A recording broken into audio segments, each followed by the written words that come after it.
So are we now live in front of an actual audience of actual watchers with a special guest that actually worked on the game? Yes, like we could actually do introductions for a change or something like Excellent. Let me list all the swear words I know. God damn it. You do that every week. That's not even out of the ordinary. It's out of the ordinary when we have... The real tragedy is that, you also only ever get to 2. Look how cute Superman is on this title screen. I dare you to swear in front of that face.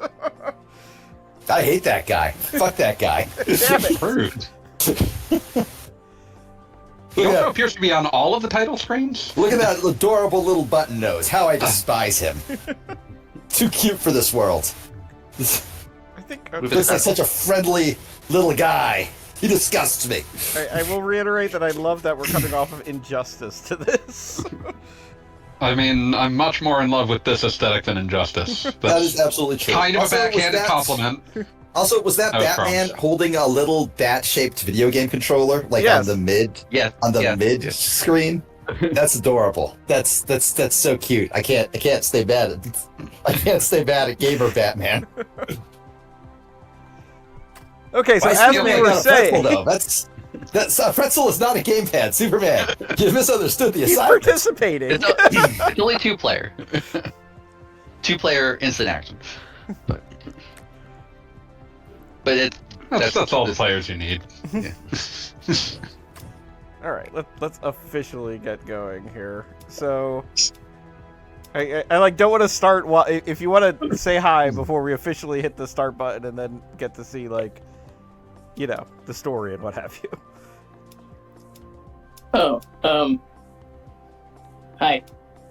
Well done. Perfect work. I think he was referring to the game dev. Oh yeah, Sorry. no, for me. Good introduction. No. I guess that's my cue. So hello. I joined the stream to talk about what I worked on in this. I am Jason Corbett. My official title on this was a mid-level game designer, which obviously means I design the middle of the levels. And I have all kinds of, behind-the-scenes stories about the game and all that, and design decisions that we made.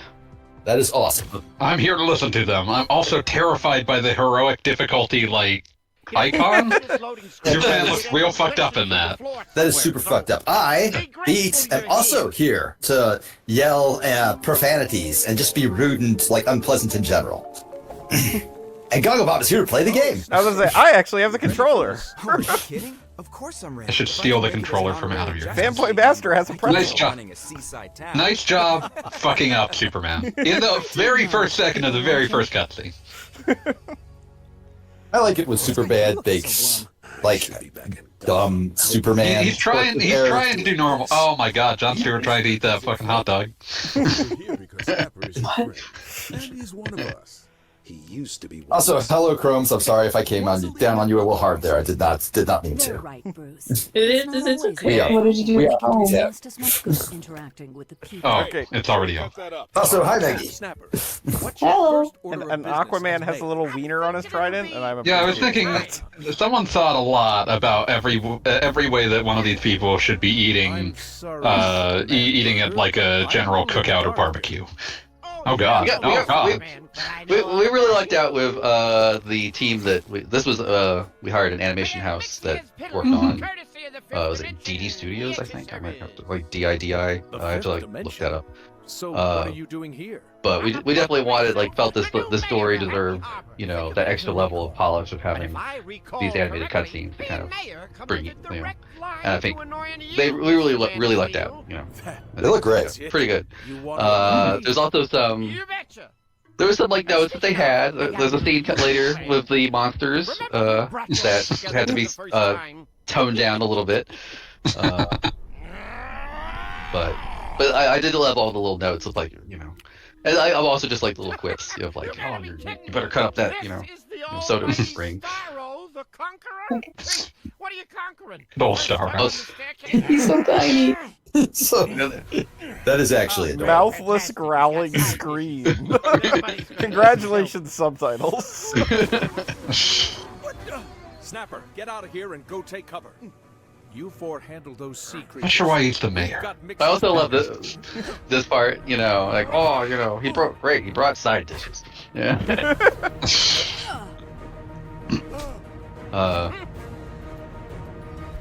Our main focus here was we brought in Mixie here. Like we ended up calling him Mixie because no one could say Mixie. Yeah, it's much faster. Yeah. If you don't say his name, the imps stick around. Because you can do anything, and like sometimes for a licensed video game, you kind of need to do a lot of hand waving.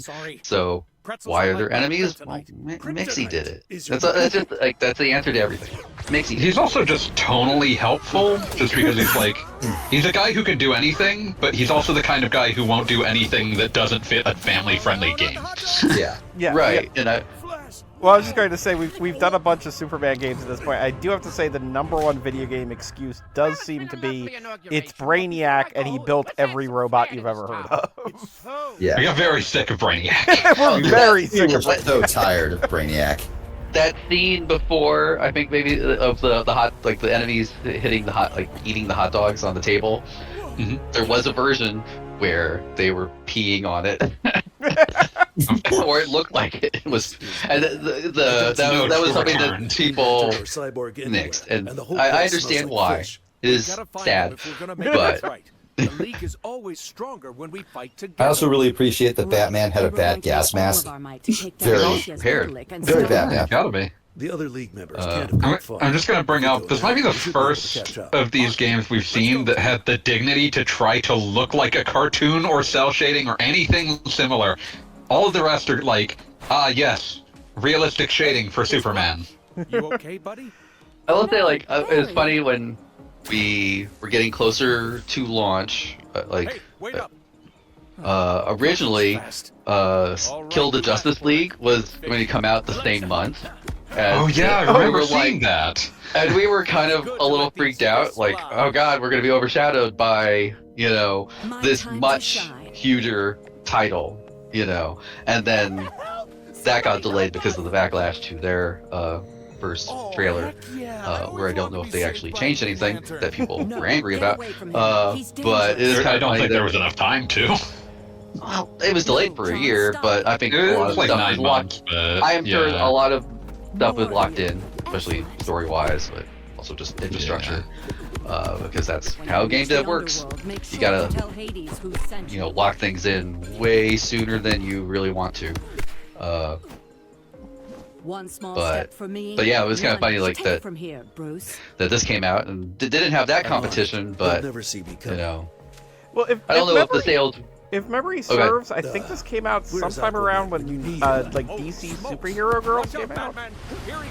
Like it, weirdly similar games, just so much as like 2 DC properties of like more cartoony variety.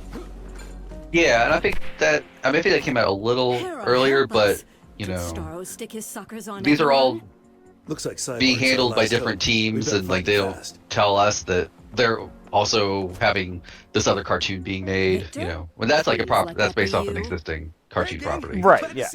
Whereas this, we actually were able to, you know, our goal was to kind of create our own universe here. You know? Which hopefully, like, we were like, oh, maybe we'll, you know, if it does well, then there's more tie-ins, you know, maybe other stuff, but... Yeah, but we don't know where they are. Didn't work out what that we're way. really dealing with here. Yeah, Let's I regroup think... and have justice and come up with a plan. Our... I was hoping you'd say that. I've got just the thing to get us there. Not... The publisher, it does things that we don't always agree with. They make choices. They make choices. As they are wont to do. But, and that's all I will say. Superman likes riding his little motorcycle. This weird tandem motorcycle that speaks 3. Oh yeah, this is like... I really like that. Sometimes we like, you know, like we'll throw in some really bizarre idea, you know, and we have some misgivings, let us go with it, you know. They're like, and we were like, okay, like let's find an example of Cyborg turning into a bike, and he does that in like so, like an episode of Teen, Teen Titans, the new. Go.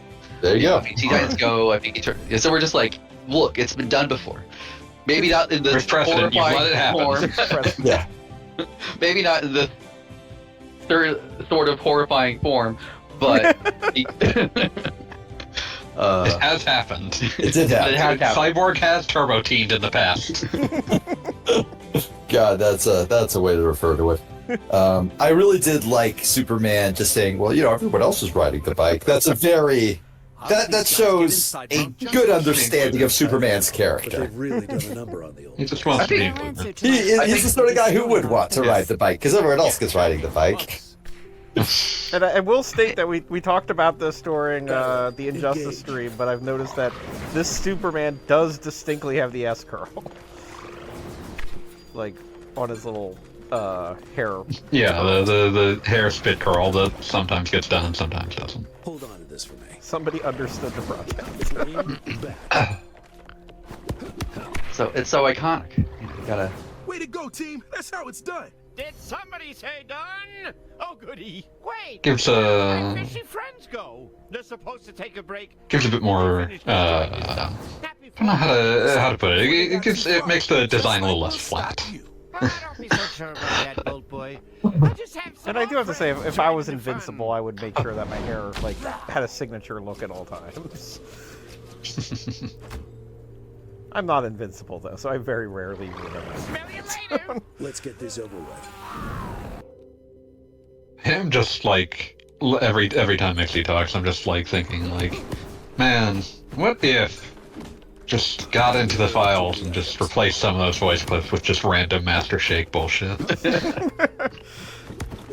I have not unmuted, but I definitely should because I kind of I want briefly to. did just so I could hear him. I kind of want to hear Dana Carver's take on Mrs. Dana Lilith. Did I get his name wrong? I'm really bad. You kind of Dana spliced Snyder. it with Dana. Yeah, you kind of spliced it with Dana Carvey. Dana Carvey, yeah. Strange for very different reasons. It's unusual. All right. That would have been a very. Even maybe not Dana as Snyder. yeah, Dana Snyder. All right. This was originally written with Gilbert Gottfried in mind, Right, Naturally. but that he died a few months before we started recording, so we had For to safety. You did what? find When? someone that could fill those shoes. And I think Dana Snyder is like an We'll amazing, discuss this amazing massive pick. invasion of Oh yeah, privacy later. absolutely. But in the meantime, He's great at playing this kind of like malignant but not serious kind of character. Must be Yeah. easy. Yeah, like, and he's like a threat, but also Yeah, check it out. he's a threat that Must seems be another appropriate to what I'm weird seeing on the Nixie's fiddle. screens. Yeah. Looking at your vitals, I can see you're all Yeah, about he's a You would sort not of want threat. Master Shake at your birthday party any more than Nixel. whatever that. Than He's the Nixie. sort of threat you can shut down by saying you're grounded. Way to ruin the ending. he would be very, very upset. He might even like throw something on the ground in a temper tantrum, but he would, in fact, go to his room. Going in and splicing in a bunch of clips from Aqua Teen about Master Shake peeing on the couch cushions. And that's just all of Mixie's lines now. Disgusting. Also, that was definitely my favorite from the revival season. It was quality. Did someone say special? Oh, good. This is the best Superman game, Justice League Superman Could game certainly we've use played. something special It's to take got care of Booster all the Gold. fish flopping around outside. There you go. Finally. It's a nightmare out there. Such a Way small, above my pay grade. such a small thing to do, but like somehow no other game managed to clear this very basic hurdle. Oh, hi, Skeets. That also means that it ties in better with the upcoming slate of DC Universe movies. Those are interesting to me. We fought valiantly. Mostly because I Skeets. think James Gunn is uniquely like positioned to do something really interesting Anyway, with a Cyborg said you character got something that special. nobody cares You about. should boost it up. That's a lie and a slander. There are many Booster Gold fans, dozens. They might all be watching the stream Exactly. right now. Exactly. Thank you, Megs. He came from the future. You're using my highly advanced, albeit ancient. Booster Gold's backstory is hilarious. I will summarize it, and then Fanboy will tell you how I got it wrong. Right over there. Uh, Check it out. He's just some dude. right? Just some dude in like the year, whatever, 3000, I don't know. And he was like, wait, in this year, here in the future, I am just a regular guy. But I bet if I took all my cool future stuff and went to whatever year it is right now, when the comic's being written, I would be awesome. Everybody would be like, oh man, you're so cool. So he did that and joined the Justice League. And Justice League barely tolerates him. And I would like to know, malignant. You said something along the lines of like whatever he is in the future. If memory serves, he was really good at football or whatever future football is in high school, and then became a janitor at a superhero museum, if memory serves. So he's kind of got a little bit of Al Bundy energy going on. I was gonna say, who's that dude in Napoleon Dynamite? Which one? The one who keeps showing everybody his football tapes. Oh, Uncle Rico. Uncle Rico, yeah, he's got a little bit of Uncle Rico energy. How you feeling? I do appreciate that Booster Gold was canonically given his name by virtue of fucking, like, incoherent Ronald Reagan fucking it up. That's grim. That's grim. His nickname as a high school football player was Booster, and his chosen superhero name was Gold Star. Multi-purpose teleportation hubs. I mean, you could do worse. You should not have told Ronald Reagan Swiss cheese brain both of these things at the same time. Remember when comics were about something? No. Yeah. Hard pass on becoming a fish bot. So here are your next steps. The first site is right. There's actually a pretty good Booster Gold story in part of the DC Hanna-Barbera crossover comics. So he actually goes back to like the Flintstone era and kind of mucks things up there. That is awesome. That is ideal. I kind of need to read that now. I will say, I saw those comics advertised, but the one that I had to buy was Lex Luthor and Porky Pig, and it worked out as well as everybody would have expected. This is a surprise. Like that line has a lot of like really good stuff. I mean, like the Flintstones stuff is like top tier like satire. There's also like really great Snagglepuss. Call me after you secure the first site to talk next steps. You got it. A phrase you very rarely hear. I know, but it's actually by the same writer as the Flintstones comics. But Which explains some things. Yeah. Weren't those like shockingly dark? I haven't read them, but I have seen that one panel of like Barney saying, "Wow, what a weak Fred," and Barney just goes, "We committed genocide, Barney." I mean, it was against Neanderthals, right? Right. Yeah. It's not super dark, but you know, it's not. It's funny. There's something under the surface.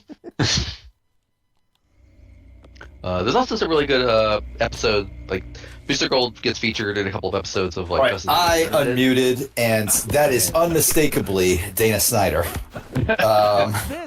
I could absolutely see that exact line of him saying, "I am obligated to tell you you can change the difficulty settings," in the Aqua Teen golf game.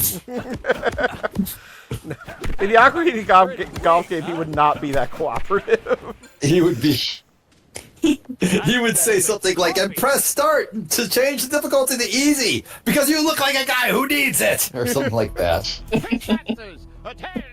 He's doing impressions now. Wonderful. A lot of like some of the people on the dev team are big fans of I Think You Should Leave. So one of the names that they floated around for Mixie was Tim Robinson. That would have been a very different tone, I think, but you know. That would have been interesting at the very It's not bad. Yeah. I think they just wanted to see what would happen. You know, like if I was in that position where it's just like we just need to float someone, it's like, well, I'm gonna shoot for the moon. yeah. No, I remember you mentioned that like who was written for Gilbert Gottfried. I watched like the Smiling Friends director commentary, and they were talking about how they thought they might have had like the last recording from Gilbert Gottfried, since he appears in the last episode of season 1 as, and this is not a joke, God. And then they looked it up, and it turns out, no, he did like 14 recording sessions a day. He was always. He was a busy man. He was a man on a mission. So no, they weren't even close to having his final recording. Did you say something? I just like the idea that they didn't think to look that up before the director's commentary. Oh no, they did. They looked it up before the commentary. They said that they were like thinking, oh man, I think we got like the last like recording of this like legendary voice actor. Turns out no, he was always doing recordings. He was always on his grind set. Yeah, is it known? Did he play Mixie in anything other than the Superman Adventures? Were there like any other like Mixie events in the meanwhile? He played Mixie in the Superman the Animated Series. Right. Yeah. Back in the day. That's what got. I was asking if there was like I don't know like a like. I mean, like this a less. His IMDb page is super long. The Let's listen to what Jason was about to say. Oh yeah, pardon. He shows up in Justice League Action. There's a couple of episodes. I think there's an episode of Mixie. That's I think is it underrated. It's only like one season, but I think it's kind of an underrated. Every clip of that I've seen has been hysterical. I've only seen like clips though on YouTube. They're all really short. I think they're all like complete little stories though. Yeah. I think there's like a whole series of shorts that they did, and there's also like full episodes. But okay, I was not aware there were full episodes. But it's only like one season. But okay, so there's not a lot of it. Yeah. I know there's one where the Joker and the Trickster kidnap Mark Hamill, who voices the Joker and the Trickster. It gets a little meta. Yeah, as you do. Get on out of there and get going. Head for Long Crab's Wharf. Yeah, and another one where Superman tries to be bad cop while Batman is good cop, and Batman like just being friendly just freaks the perp out. I mean, yeah, that would be effective. Yeah.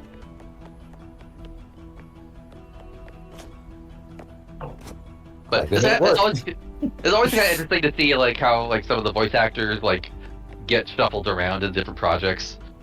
Like I think Diedrich Bader, who plays Batman in this one, so he played Batman, I think in both the Harley series and Brave and the Bold, which is like a very like silver, age kind of stories. But he plays Booster in Justice League Action, What was it? There was talking to Batman. I think that's range. Batman that is absolutely range. Yeah. Oh, it's kind of interesting. Like, go on. No, go ahead. Well, I was just going to say not Justice League, but I was trying to remember what I was looking at recently. But similarly, looking at casting for the various Ninja Turtles in different projects, and which voice actors wind up with which ones, and it's like you're Raph this week and you're Don in this other thing. It's musical chairs, but I mean, a lot of voice actors, have a surprising amount of range. Don't rub it in. But I think Nolan North actually does a pretty good job as Superman here. I know it's like kind of like a mean to be like, oh, Nolan North's in everything, but I think and he has played Nolan North as Superman in I think a few other kids-oriented properties. So I mean that's why he was first on the list. But I think he does a really good job of kind of capturing this kind of this must be everything sort of innocent type of Superman. Everything I've seen Nolan North in, he's very good at like voicing. He's consummate professional. Yeah, as we've determined, this is a very Boy Scout version of Superman. What's this? This guy isn't growling with his laser eyes ready to go. This is like I got a pretzel. This is the Boy Scout. This Batman's more of a kind of a growly Batman. At one point, I think we were actually interested in getting Troy Baker because he did the Telltale Batman games. He was no wait. I was thinking of like I was about to say I think he was in Arkham Origins, but I think that might have been Roger Craig Smith. Get that energy back up. But I mean, obviously this was after I think Kevin Conroy had passed away as Yeah. So we were definitely looking for someone else. But Troy Baker was like, "Oh, we'll ask Diedrich first because that's his character." Because at the same time, he was still doing the Harley version of Batman. So I think that shows just how Troy's tries to be a professional and making sure everyone gets their due. Good luck. Diedrich Bader needed a new mic. So a lot of people were doing recording at home. Some people had better setups than others. Fred Tatasciore, who voices Starro, and I think what else he does? I think he does Bizarro? Superman, take over while I heal. Maybe. I'll have to look that up. But Fred Tatasciore, he's famous in voice acting circles. He does Shax on Star Trek Lower Decks. He's Soldier 76, Sir in Destiny. He's a million other things. Yeah, he's been a lot. He's been like the Hulk in a couple of things, cartoons. But he had like an actual recording studio in his house, kind of thing. So everyone has their own setup, and some people maybe check their mic levels. But our sound designer managed to clean up the audio, and I don't think you can really tell that how rough shape it was in. So credit to Alex Cole and his great work. I really like this is a selfish thing to want, but I really hope at least one voice actor just like plugged their Logitech microphone to their laptop and was like, yeah, that's good enough. hey, we're talking Krusty. For Superman. Like the exact same setup I have right now in what should be a back porch, but technically is considered inside my house. Well, I will say that you sound better than some of the raw. That's all right. I need to talk to a developer. That's grim. Oh no! Okay, take two. No. I accept no responsibility for any of this.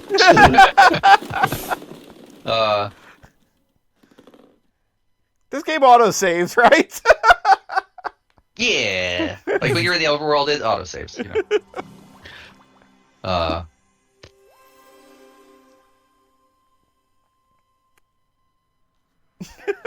I'll say at a certain point, the project was taken out of our hands and handed to cheaper developers to finish up a couple of things, because that's the publishers, right?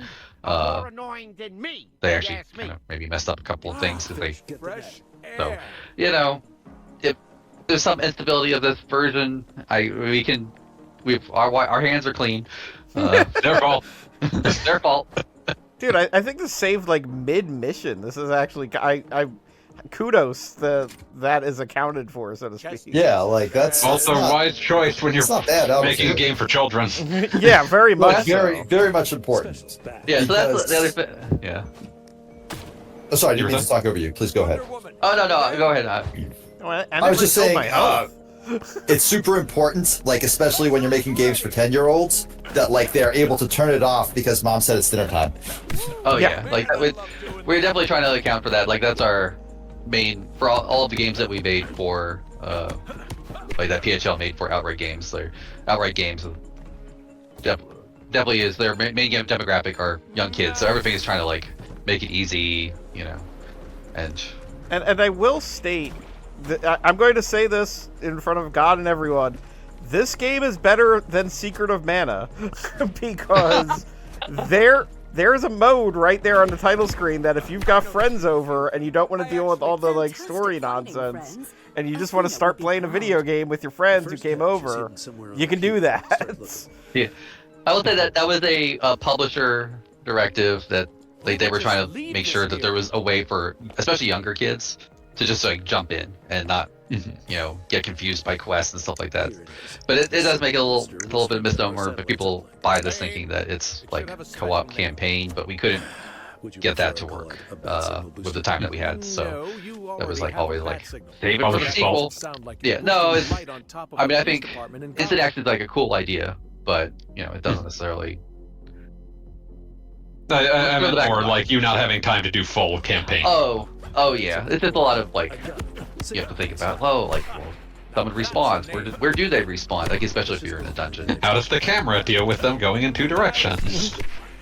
Like that kind of thing. Yeah. Okay, so wait. Come to think of it, I do have a question. Where did fish monsters come from? The sea, obviously. Well, other than that. Where do they come from? I think Was that too much? That seemed like maybe that was always in the pitch, so I think that was handled by like the biz dev and the higher ups. Like coming so up wait, with I'm picturing ideas somebody in a of- meeting and just walking into a boardroom and going, 2 words for you. Fish monsters. Now, if you'll excuse me, I need to go back to making sure that this giant spider prop gets used. I think one of the keys, like we were trying to tie in, I think mainly to Happy Harbor being a seaside town. Oh, that there you go.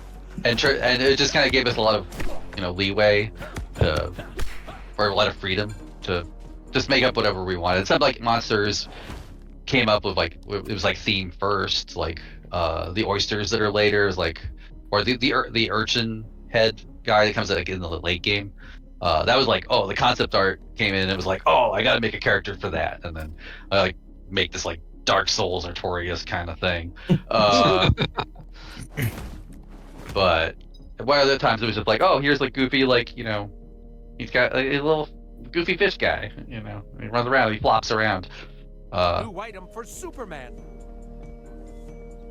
But yeah, I think it was mainly the Happy Harbor seaside connection, because that was like pretty early on. It was like, okay, we're gonna be in Happy Harbor because of the original appearance of Starro. Like that's like Mixie talks about that, like like the villain that brought you all together as the Justice League. So we're kind of also playing with time a little bit, because everyone talks about like when we were in Happy Harbor, but because we have a secret base here, but obviously they've moved on to bigger and better things. But it's where they have their barbecues. That's where they have a barbecue, because Snapper Carr, honorary Justice League member that he is.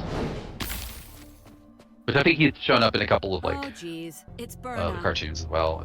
He's kind of had various depictions. Hey, yeah, I think Snapper Carr was like distinctly like the go-to reporter of the 2000 Justice League series.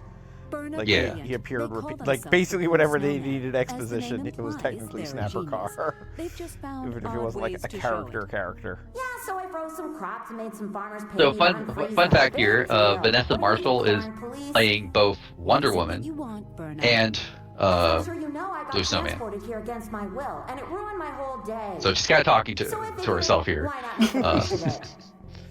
Another voice acting staple. But I think at a certain point, like this is also another thing that just kind of comes up in development, where we're like, we want to break up the environment, a little bit, so it's not just like Happy Harbor, and not just like sewers and forests and caves and stuff like that, but we wanted to bring in something sort of fantastical element. So again, Mixie going like, like bring stuff in, So he brings in all these villains, that's sort of like ups our villain quota as well. I think we got like what? Was it 8 villains in this game? Mixie, Starro, and then 2 for each of the main heroes.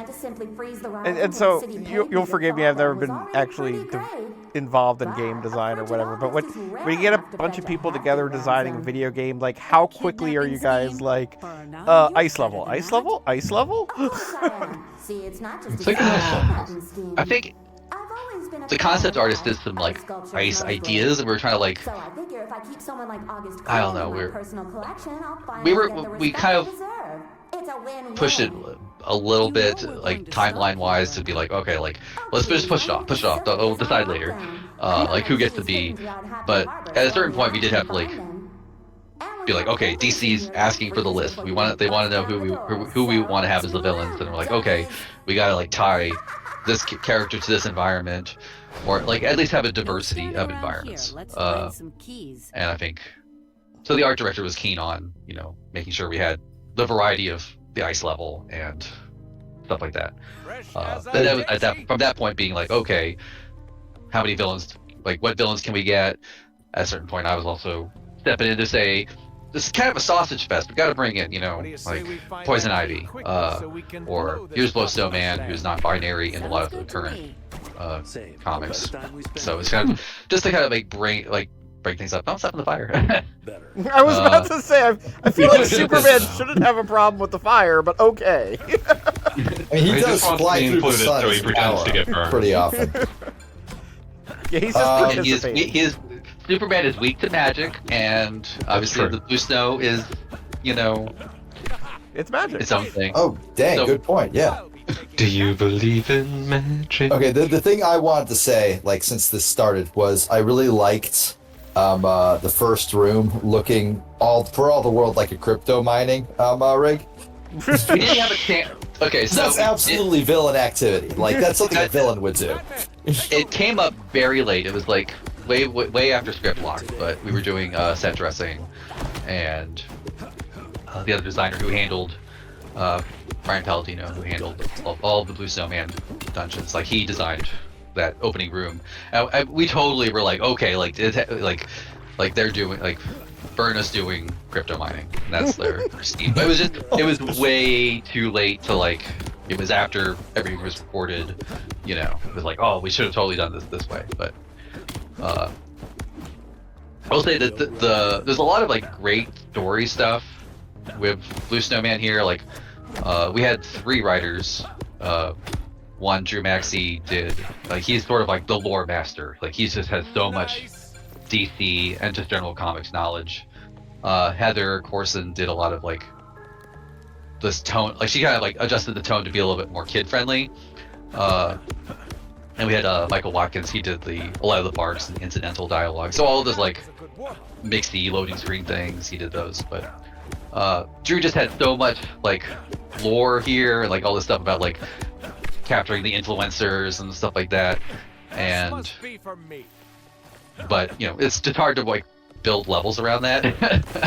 Because like you have to like listen to all of that. Like it's just like pages and pages of dialogue. But it's all great stuff. It's just you gotta stand around to hear it. Yeah.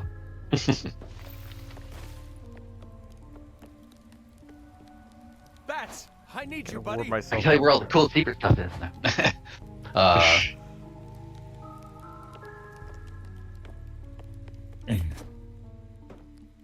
actually did make an item readily accessible from the beginning of the game. You will run into it during a side quest, but the hat that makes you run faster. You asked for it. Is readily accessible. It was just like, oh, it'd be kind of cool, like a speed runner, That's my dream is like GDQ. Come on, like show it on GDQ. That would actually be really cool. That's a definite this game has made it moment. Yeah. Even if it's on the Kuso block, but I don't think this would make it there. Yeah, this wouldn't be on the Kuso block. I think the only time like I've been like upset that a game was like on the Kuso block was when they put Hypnospace Outlaw like in the like weird games block, and it didn't deserve to be there. It's Hypnospace Outlaw. It's really cool. Yeah, I mean it's cool, but it's also weird. It is weird, but like they put it like in the like derogatory weird, not the weird. Weird. I do feel like Jay Tolan like said, well that hurts my feelings a little bit when he found out it was like in the awful games block. Because it's not an awful game; it's a great game. Yeah. But it's definitely not but it's definitely not a traditional game. It is definitely not like a normal game for speedrun or just normal play. I do feel like the bit, even though this game isn't bad either, I do feel like the bit would be much more fitting if it was Vengeance of the Slayer in the awful block. Again, not an awful game, but also like I'm sure that Jay Tholen in the guise of Zane would be like going nuts on that Twitter account, responding to it. Oh, absolutely. Jay's like just a super good dude in general, though. I've met him several times. I use your supers more. Oh yeah, that's right. It's a superhero game, dipshit. I will state, this is your first time watching, that, you know, it is a known fact that whoever is streaming, your IQ cuts by like 30 points. You're too busy talking about other things. Exactly. You're like, you know, it's like being the host of a party and playing a video game at the same time. Maybe for you, my IQ increases every time I stream. Every time I stream, trying not to say something really mean. Every time I stream, everybody is like, "Wow, B, you're so smart and handsome." Yes, that's true. Okay, that has happened. I've heard it. Try a little harder now. Just for that, I will say the really mean thing. Moving your IQ up to just slightly below where Gogglebob's is after he starts streaming. So Cruel. what you're saying is 69. Hey! Finger guns. I literally was finger gunning at my like fucking monitor. I knew you were. I could feel it. Alright, we have fun here. We've known each other too long, and it's becoming a problem. I will be right back. Use your acid flask. Special attack, ready for action. You also call it cyborg. You know, you need help. Imagine getting backseated by someone who worked on the game. It's pretty easy to imagine. I'm just like, you're doing fine. You're doing fine on this game that we've already noted was built for children. You're doing just as well as our 10-year-old focus testers. If only we had more focus testers. That's the problem with working on something that's, you know, secret. Yeah, it's very hard to put it in front of 10-year-olds and say, "Don't tell anyone." Don't tell anyone about it. My uncle who works for Nintendo told me about this Justice League game that's coming out. Fresh as a daisy. One kid really likes the Speedo guy.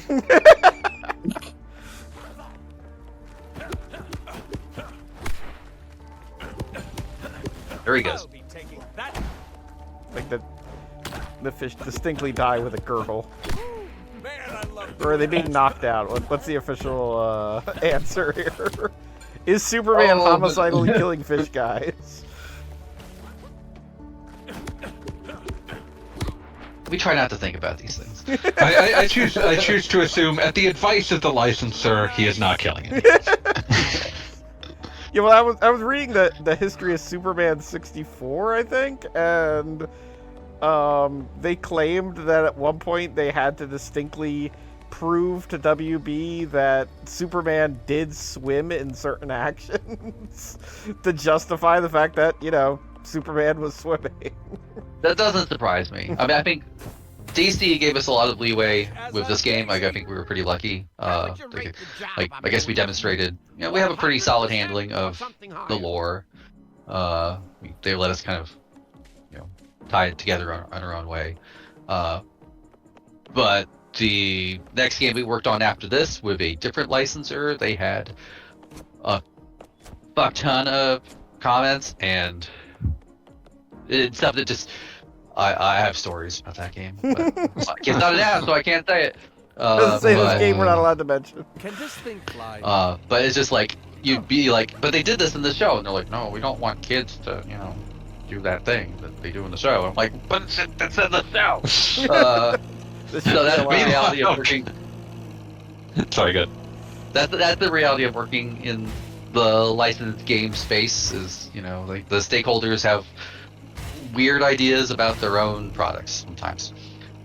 Meanwhile, Gogglebob demonstrates Superman stealing a car. I'm enjoying this. Like, wait, do the traffic lights work? Because Superman would absolutely obey every traffic signal. My favorite. Okay. Go ahead. Yeah. I was just gonna say my favorite, like, infamous example of a license holder having strange demands is infamous Skittles GameCube game Darkened Sky, and the claim floating around that at some point a candy company that they were licensing from comes in and says no snakes in the game. Snake-like creatures are okay, no snakes.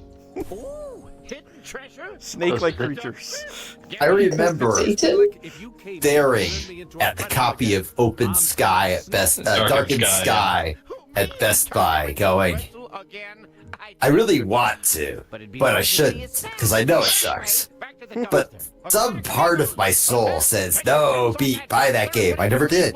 I never did. Protect that dumpster at all costs. You missed out. Did I? Did I really? Nice. Okay, so I didn't say you missed out on something good. important developer question: is this for real an escort mission for a dumpster? Yeah. And is that in and of itself a comment on escort mission? If anything, that is the best escort mission. I mean, it's a defend the point, you know, but yes, it is. Even if you said no, death of the author. I choose to believe that Ashley Graham is hiding in that dumpster right now. Sometimes justice is messy.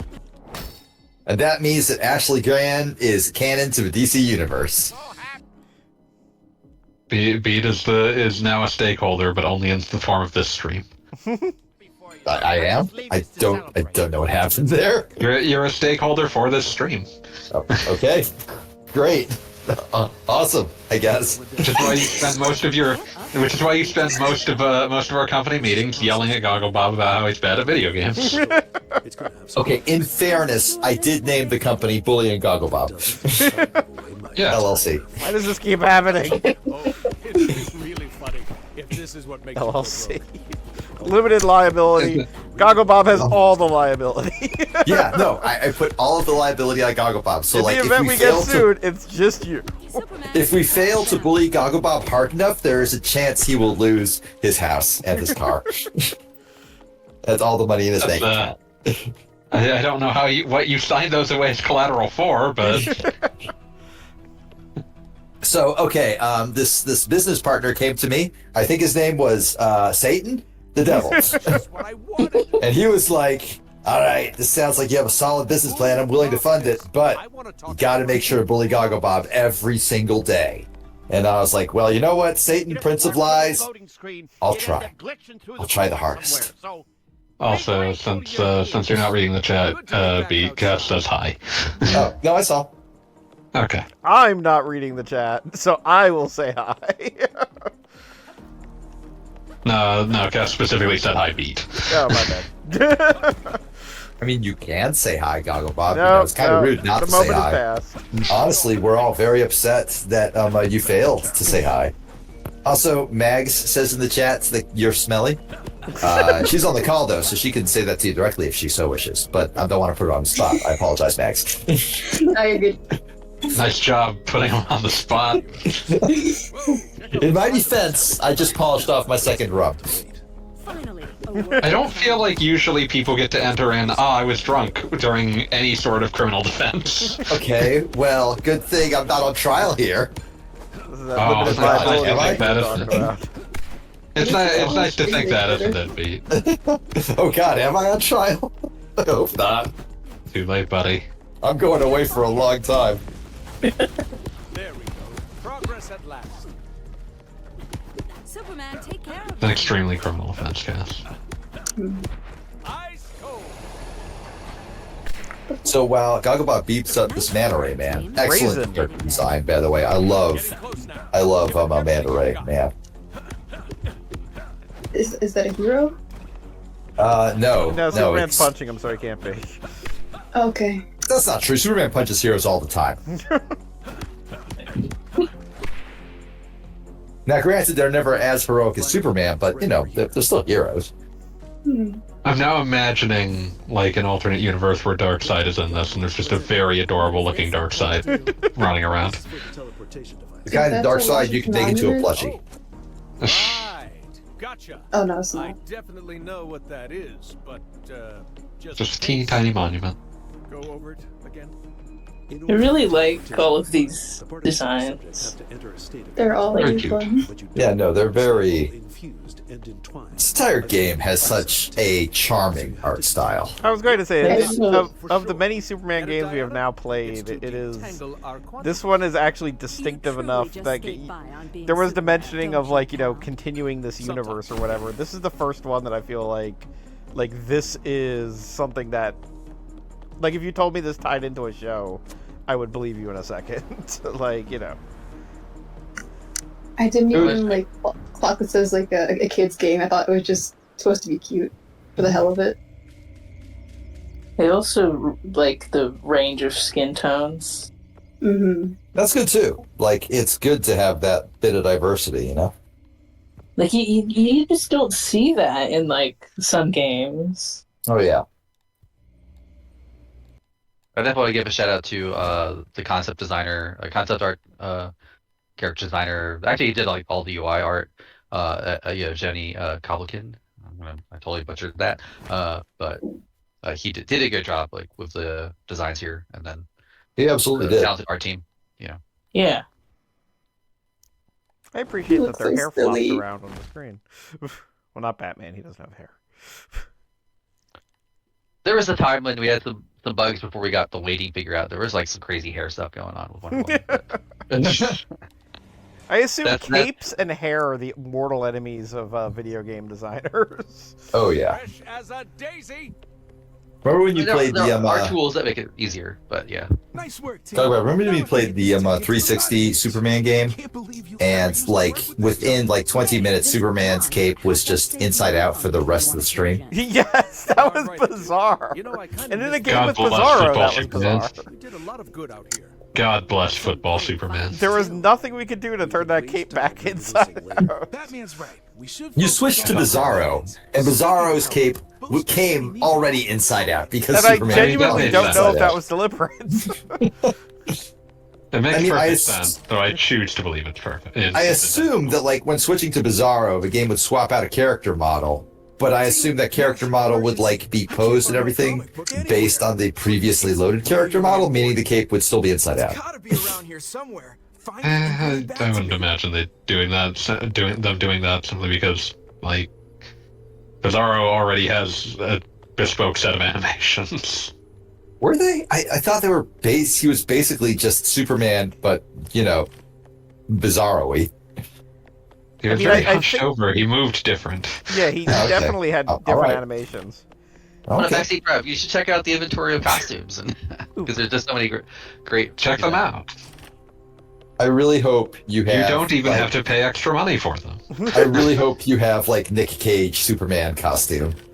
I am still stinging from having been exposed to multiverses. Yeah, I will state that you talked to multiverses was in my mind as something that was an option, and then having played it for 5 seconds was a big no. It was suddenly no longer an option. I feel like it's incorrect to say that you played multiverses so much as you had multiverses inflicted upon you. But we by played. The demons. He inflicted it upon himself. I Yes, played multiverses in so much as multiverses is not a video game. Multiverses is a mall with an arcade in it. So I went through the mall. I played like three seconds in the arcade, and now we're done. Yeah. I was saying to talk to Booster. He's the costume shop. What was that? Were you trading? Booster Gold is the costume shop. Oh, okay. Yeah, well, I was just admiring the fact that we do actually get the comic book cover to sort of show where the costume came from. Yeah, that's really cool. I like that. That's a great touch. Or the closest one we could get to. Yeah. Yeah. The inspiration for the costume. Justice League 3000. I really also appreciate that Booster Gold is the sort of guy who would sell like Batman his own shirt back. He got it from the future. Is that a Pride Batman in lower left? We got Rainbow Batman. It is Rainbow Batman. Still counts. Officially Rainbow Batman, but definitely Pride Batman. It's June. Happy Pride.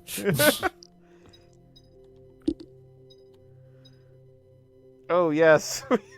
Oceanside Superman. This stream is unambiguously supportive of all LGBTQ plus people. I'm an LGBTQ plus people. And we support you. Good. So am I. There's also the great, like, I think I priced these up a little higher, like some of the fancier ones, but so you might need to go collect some more comic books. But I do like you that you collecting included, comic books, you fool. I do like that you included like the Rebirth of Superman outfit that like just has like a really like weird like neckline to show off his slats and traps.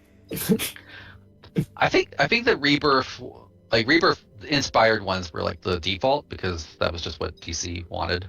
But we did try to include like each one has their original costume, like from their first. Yeah, I think. Oh, absolutely. I think Beat was trying to reference Death and Return of Superman. Yeah, that one. Yeah, my bad. That's all? The all black one that has like for Black and some silver, reason yeah. Oh, that like one. Yeah. like a weirdly. You don't see neckline as a thing referred to in menswear that often, which makes it interesting. The surprisingly open neckline. Yeah. Superman just like, trying to just make it, not sleazy, but a little bit sexy. Not sleazy, but a little bit. Superman wanting an outfit that says, "Hey, you like what you're seeing?" Superman being like, I do in fact work out quite a bit. It'd be a shame if you didn't appreciate that. That is correct, Cass. Dietrich Bader is the voice of Batman in this. I loved reading these as a kid. Looks like Booster doesn't have Just responding to chat. Kids Excellent love work. comic books.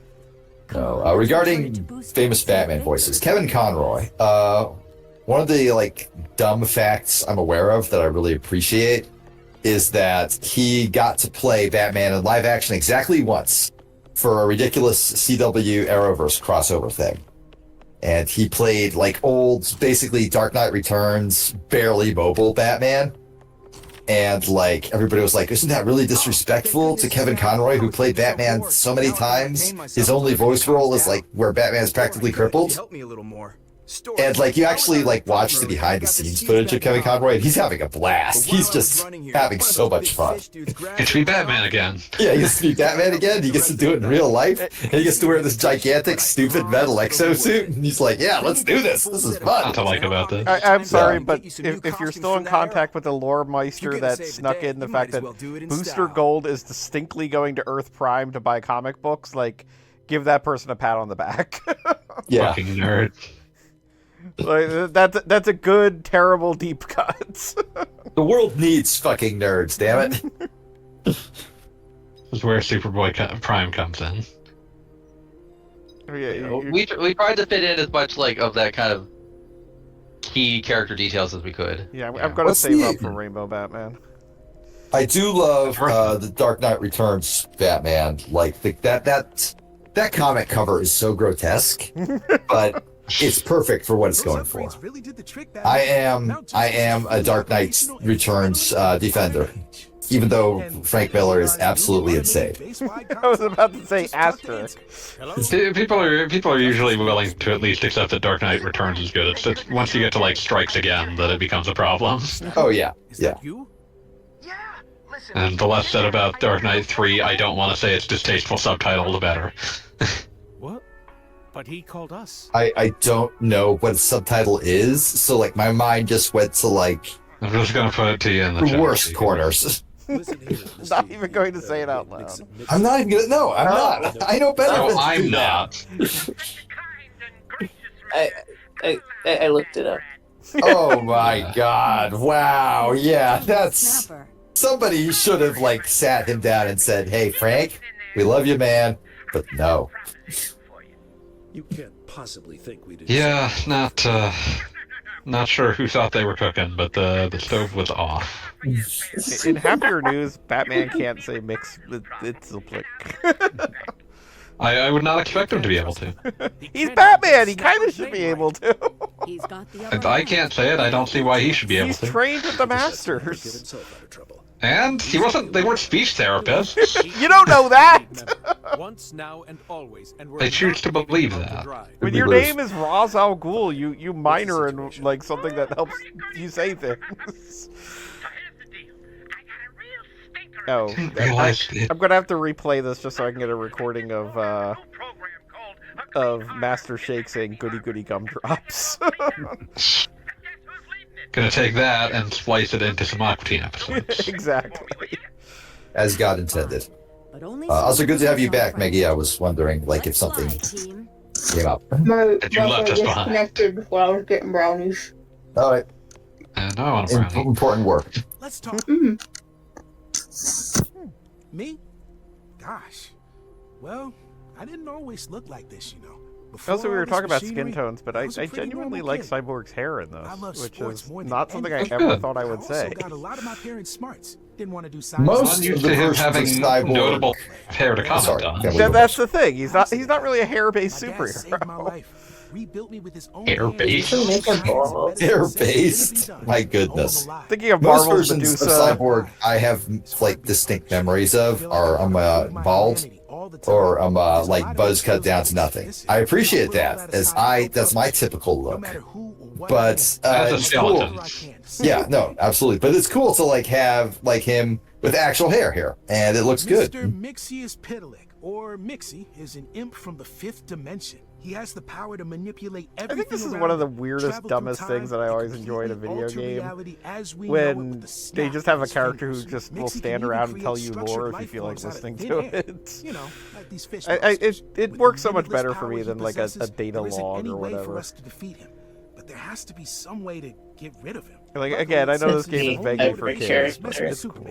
Not total world domination. Well, we still wanted to make sure that, you know, if you weren't as familiar with all the lore that we were referencing, we wanted to at least give you an option. And as you say, like the rest of the Justice League, they show up here and they kind of tell their backstory. So long as their last name begins with Mixie. And now we have an answer for why he's the mayor. I really like that like they just wrote that in the Constitution. Why wouldn't you? It's just like, well, if his name is this random assortment of letters, congratulations, you're the mayor. That's like a Dr. McNinja plot point. That actually is a Dr. McNinja plot point when the mayor vanishes. A man granted immortality by his best friend, a mummy, just becomes mayor because that's in the bylaws. He's definitely the most serious guy I've ever met who wears a cape. Dr. McNinja was far too good for us as a society. I wasn't ready to look up, like... I have unfortunately, like, wiki-trawled while looking things up, and found myself in the list of DC Black Label things, and I'm coming to terms with Frank Miller being allowed to write something called Superman Year One in 2019. Oh, that's... I don't like that. Not a fan, not here for it. No, not a fan. Not into it. Let's get Soup some new suits. Was Batman Year One a Frank Miller joint? Yeah.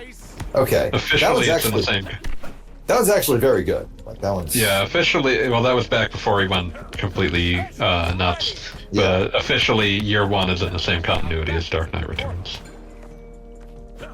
I mean that makes perfect sense. We've seen the beginning and end of that Batman. Yeah. That's kind of cute. Yeah.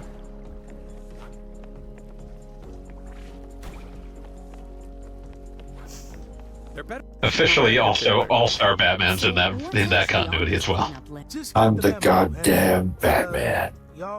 And he starts yelling at Robin, start eating rats. Mixie wants y'all to scrub graffiti off the walls, reconnect some pipes, pull up roots, and open up 3 valves? Sewer levels are nothing if not a video game tradition. Yeah, we just have a nice level without a celebrated sewer one. level. How could you not have a sewer level? You can't. No, it's like in the rules somewhere. Yeah. And then also, I mean, part of what we were trying to set up here was what kind of mundane crap could Mixie pile onto the Justice League, you know, to kind of build up Mixie's character. It's like, oh, like go into the sewers and clean up things, you know, do stupid stuff, you know, which The kind of thing Mixie would think was funny. Oh yeah. I mean, he's a We had fifth-dimensional imp. Mixie. It's hard to understand what he thinks is funny. We had the Mixie episode on the group chat that I will not the group watch that I will not name by name for legal reasons. And one, it's an incredible example of Bruce Timm horniness. He is very singular. I really do have to look up whether or not Mixie ever had a girlfriend in continuity before that. Or if it was just, well, we need somebody for Mixie to talk to. It worked for Harley Quinn. I mean, a lot of like great characters came from, well, it's animation, So it's weird if it's just somebody sitting in a room being totally quiet. Yeah. Mercy and Lex Luthor, Harley Quinn and Joker. But you know, against Bitlessness, I think I'm getting that right. Like, she was a great character, great character. That we actually tried to reference her. We couldn't like include her here, but we did do reference her later in the story. Okay, yeah. And it's actually part of like the part of like. It's actually part of like some of the the behind the scenes stuff that's happening on his like. There's the whole thing where he's like on the phone. He's like, I question that I get if you're allowed to answer. Is there anybody you wanted for this game that you guys just couldn't get? Actor or I was hero? thinking DC character, but if one actor, sure. I think there were some characters that we floated around early on that I think we could have gotten, but I think we were just kind of balanced. Oh no, don't give it all out. Okay. We were trying to balance someone that is familiar versus There's more where that came from. someone who's not as familiar. I think one of them was like Captain Quill or something. Or remembering correct? Not Captain Quill.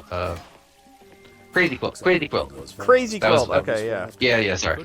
Crazy Quilt was one that we kind of, but we couldn't really get like the theming to work for like how it would tie into what we call the anomalies, like those, like the iceberg dungeon, like the checkmate castles that show up. So there, like you couldn't make a quilt-based universe. Yeah, we were trying to like it didn't, or like what that story was. We're like, well, maybe we'll put that on the back burner. So as much as we wanted to include Crazy Quill or who's the other? I think there was one that we were kind of like, I don't know if we can make that work. And then like, what was it? Like the Suicide Squad had the polka dot guy. Oh yeah. Oh, Captain Polka Dot, yeah. Yeah. And they were like, they made him work. It was also kind of funny, like when like we were working on this, and then we see like the trailer for the Suicide Squad come out, and Starro, and then like just like Starro everywhere. It's like everyone's doing Starro at the same time. We're like, oh god. It was Starro's time. Yeah, Starro's year was 2021. Was it? Is there a? I'm trying to remember the other name. Keep your chin up, Batman.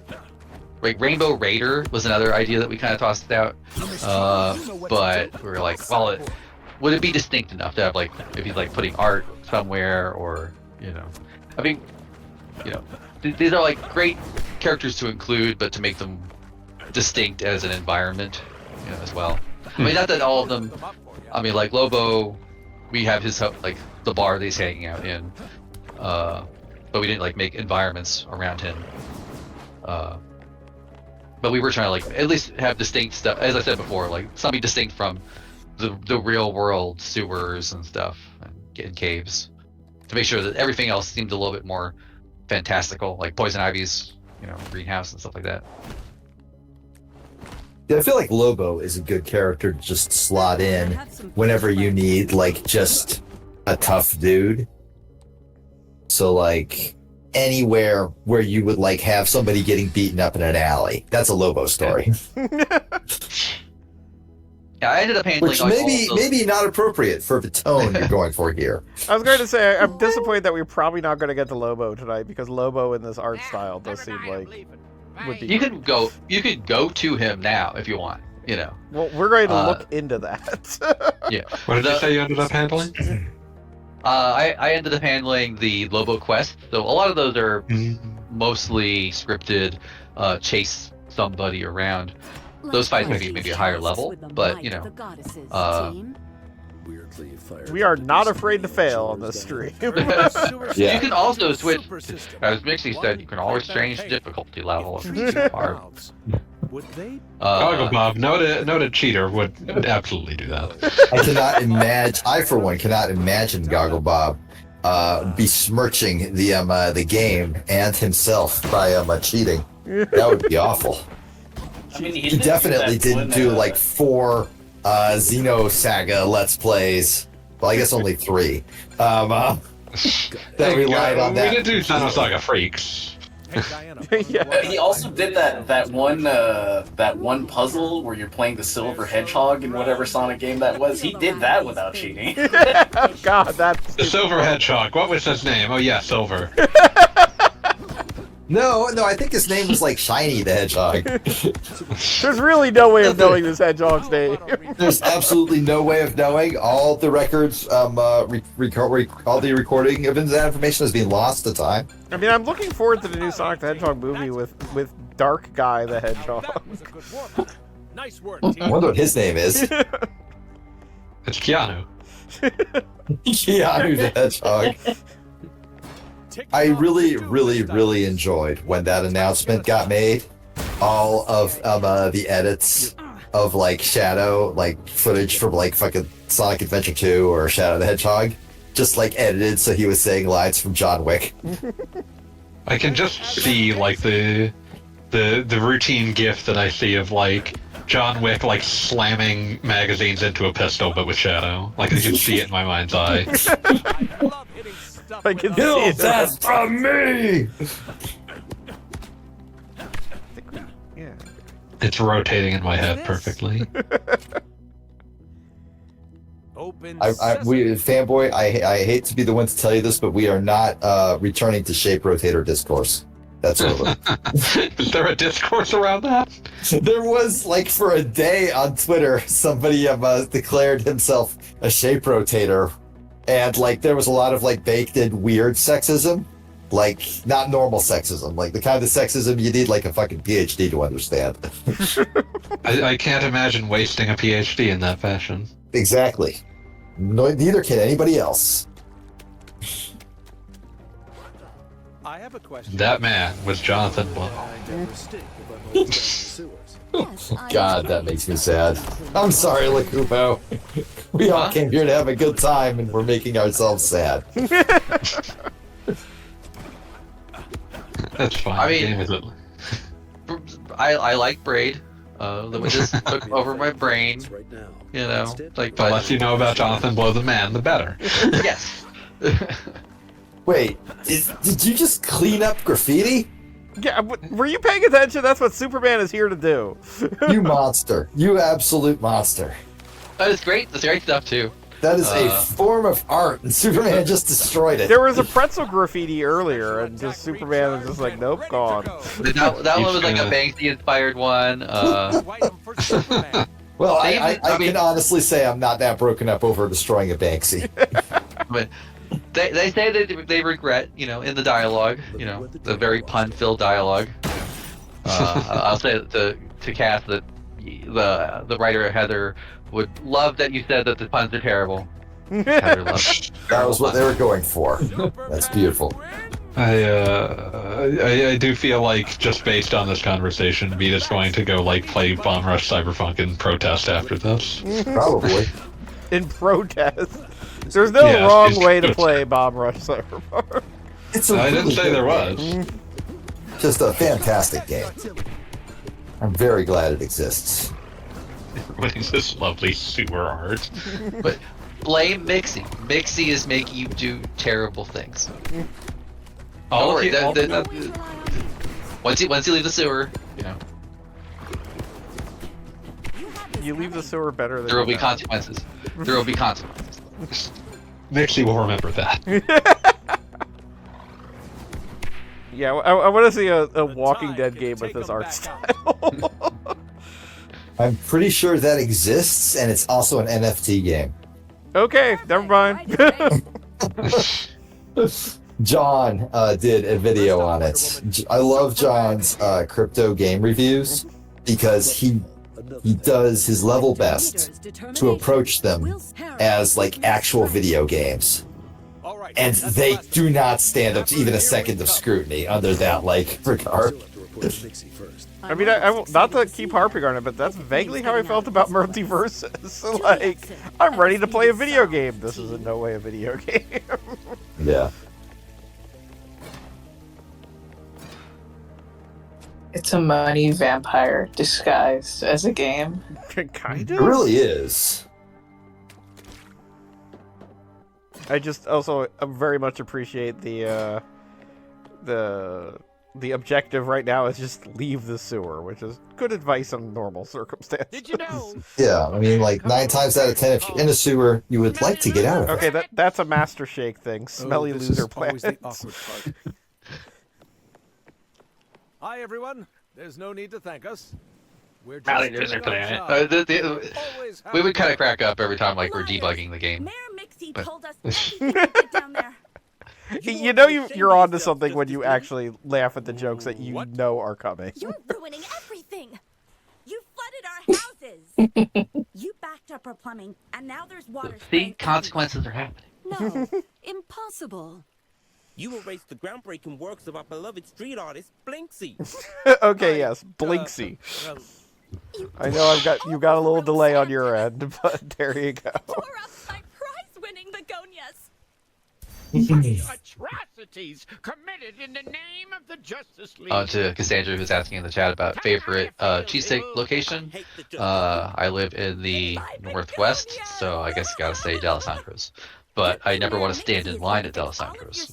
I would probably go to Chubby's. You're doing a real bang-up job, super friends. I'm I learning a just lot. go to this place called a la carte, which is literally just a place where 8 food trucks of totally random origin park.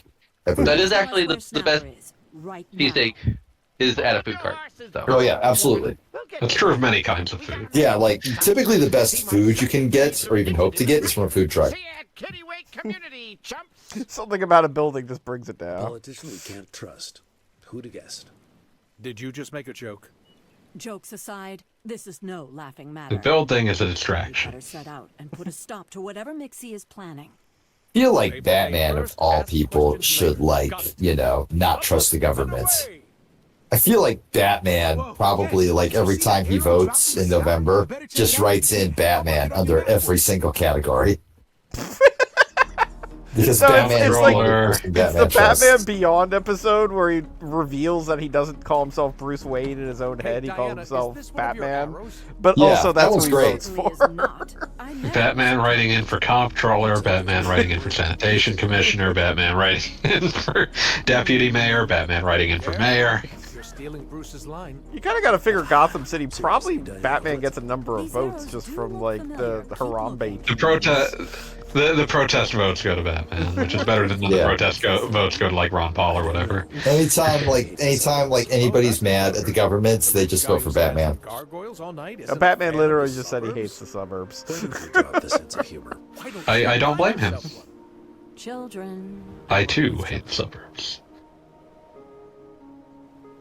No, wait. If you go in the tire shop, there's a secret thing in there. Oh wow, Superman just roasted Batman. Oh, there's a high school? The rich guy who sits on gargoyles doesn't like the suburbs. I didn't know Superman had it in him, but that was a burn.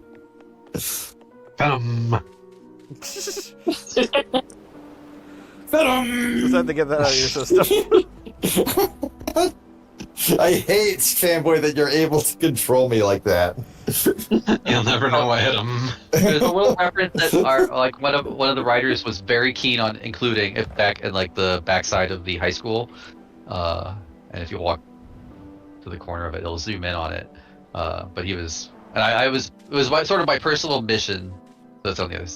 Personal mission to make sure it's got in at some point, and I was just like, okay, gotta get this in. Gotta talk to the art people to be like, okay, write this joke in, and then we'll place it on the back of the high school. Cogathan, please find this. Oh wait, I think I did. Cogathan, you have to find it. Okay, yeah, this is a good joke. I appreciate this. For those who may not be able to. Okay, yeah, that is A+. That's great. Ooh, monitors, the monitors. Oh, you should try riding a skateboard. Well, logically, Superman. Make Superman ride a skateboard, you coward. I need to see Superman ride a skateboard. Radical. Gonna be sick as shit. Oh, and the trophy is named after the Goldfinger song. That's so good. Yeah, doing everything I can. See, that is fantastic. I'm a Superman. Whee! I gotta make my way back to, Superman is inadvertently destroying a truck with a skateboard. Sorry, man. Wasn't trying to do that. Superman alone is capable of the dreaded quintuple kickflip. Actually, now you're in the forest, you can actually go to you can see Lobo in the. Goggle Bob, if you do not find Lobo, I will come to your house and beat you with a tire iron. Okay, so where my Lobo at? My Lobo heads. It's that big purple thing in the middle of to the northeast on the map. Oh, okay. Please learn to read maps. Goggles, please. Yeah. Northeast. Well, I'm bad at the. Yeah, that's like a level 17 squid there, but oh wait, I can. Wait, let's go through the. You can just fly. You'll be fine. Be fine. Is it, or past that. There we go. Options. Current difficulty. Baby mode. Basically, story. There we go. I keep thinking about that William Dafoe picture where he's doing the splits. That's a great picture. Oh, am I like, is story just, yeah, like complete invincibility? Okay. Story is complete invincibility. Like, that's like, you can't die. No fail mode. I mean, you are playing as Superman. You should be invincible. Yeah, that's how that canon works. mode. I mean, I'm a big fan of, you know, it's a superhero game. You should feel like a superhero. You should be like mowing down, you know, tons of things. We were generally kind of going for more of a, like, God of War, you know, like, more trying to have less enemies, that they're doing more interesting things, where possible. Yeah. Like a giant turtle. Like a giant turtle. Do like big turtles.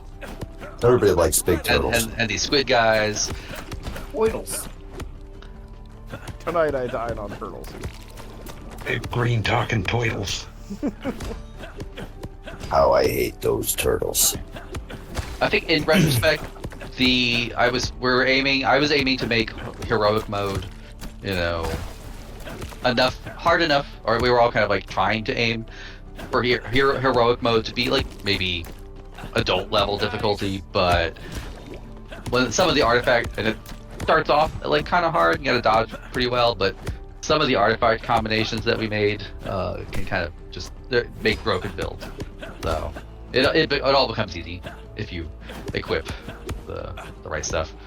Yeah, I like that you call it adult level difficulty, because personally, I'm an adult and I have work in the morning. Make me invincible.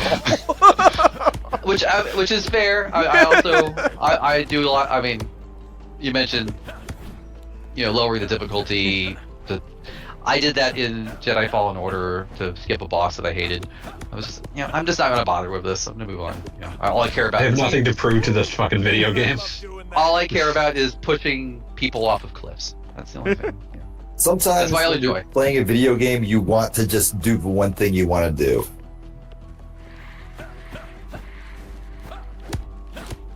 And this, we were definitely like encouraging switching between the Trinity often. You know, like bouncing between their cooldowns and juggling all that. You all right? But it also has to be like if a kid is just like, I want to be Superman, I want to be Batman, you know, the whole time. That's always the problem with the crossover license game, is that like you're going to have people who buy in that are really only here for one thing, and you kind of do have to balance for they can just play the one thing they want to. Yeah, no, I do have to say also on the subject of like child invincibility or whatever, I am somebody who's worked in multiple offices that I'm the computer guy in the office, and when somebody brings in like their 5-year-old, it's like, oh, there's Bob. Like, you understand technology because you're 5. Go play with Bob. And suddenly I'm babysitting. And the number one thing that I have found has been useful in that situation, and we're talking about like generally young kids, but it's like Kirby Superstar emulated, because it's like, here, you're the helper character, you're completely invincible except when you occasionally explode. Have fun. And it works out well as a babysitter for something that I instantly can bring up and play with. Good call. So I can see, like, here, you can be Batman, and you're invincible now, and do what you feel. Yeah. Wander around. There's nothing that can go wrong here. Yeah, no consequences for, like, 5-year-old is just typically the best idea. And also, like, nowadays, like, obviously I'm the only one playing the game right now, but, like, I know when I'm getting hit because of the controller vibrating. Like, it's not like I'm just... It's not like an NES game where you're just, like, you've turned on invincibility and you're just randomly floating through everything on the screen. Like, there's still, like, a tactile feeling to this. Yeah. So... Yeah, I feel like maybe... I'm trying to figure out, like, when you're normally playing, there's, like, a little red screen flash when you're taking damage, but I think because you're not taking actual damage, you know, so... So you're making out okay. But you got the vibration, because that part... We're all right. We're good. Take out good vibration. Take out the healer. Yeah, I have learned that now. Goggle Bob, playing about the level of 7-year-old. Yeah, I'm simulating the experience for all of you. That's not true. Goggle Bob reads on a middle school level. Look, I put all of my skills into vocabulary. I did not do anything physical, including using a controller. So I know big words. I beat most of them up for you. But I do not have any physical prowess. Just ask my dad, who has tried to play catch with me, and every time has ended in a trip to the hospital. And at a certain point, he should have learned to stop. Here comes the heavy artillery. I will say you have jumped into it, even on story mode, you have jumped into an area where the level delta is pretty far. Yeah, I noticed. I just wanted to see Lobo, but now I'm fighting jellyfish.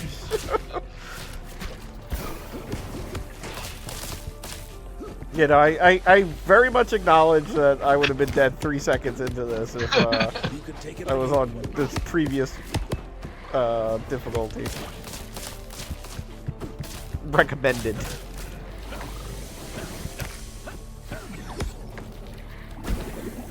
But yeah, since this is your first stream, I will confirm that I am no stranger to just keying in an invincibility code. Is Callie still on the call? I thought I heard him briefly. Yes, I'm still here. Callie, would you like to remind us of the Tekken game you keep waiting to come back? Tekken? Is it Tekken's Nina Williams and Death by Degrees? It is! That was a deep cut. Yeah, we played it for 2 different nights. I'm back, somehow. And then found out we were only a third of the way into it and gave up just on general principle. Which game was this? Tekken's Nina Williams in Death by Degrees. Okay, like... I feel like it's extremely important that we all just like strap Goggle Bob to like the Clockwork Orange device and force him to play Tekken's Nina Williams in Death by Degrees until he screams for mercy, at which point he will be a rehabilitated civilian. What's he rehabilitated from in that context? Not having played Death by Degrees. Seems a little extreme. Well, that's why we did the Clockwork Orange setup. It has to be extreme. I don't know that I follow. Okay, I'm just going to straight It's up very leave. simple. All right. This What is the name? What is the name of the stream planning group chat, Fanboy Master? I feel like that goes beyond bullying is the thing. I feel like bullying can take many forms, and one of those forms is the Clockwork Orange torture device. I really feel like that's no longer, like, once you can describe something as torture, it's no longer just bullying. Well, I'm sorry, you have such a closed-minded concept of bullying. Once you have I'm violated fine with the that. convention. You got your ultimate up. Love and good vibration happening with you. I mean, you might not be able to fast travel out, but well, now I just ironically from the fast travel point dungeon.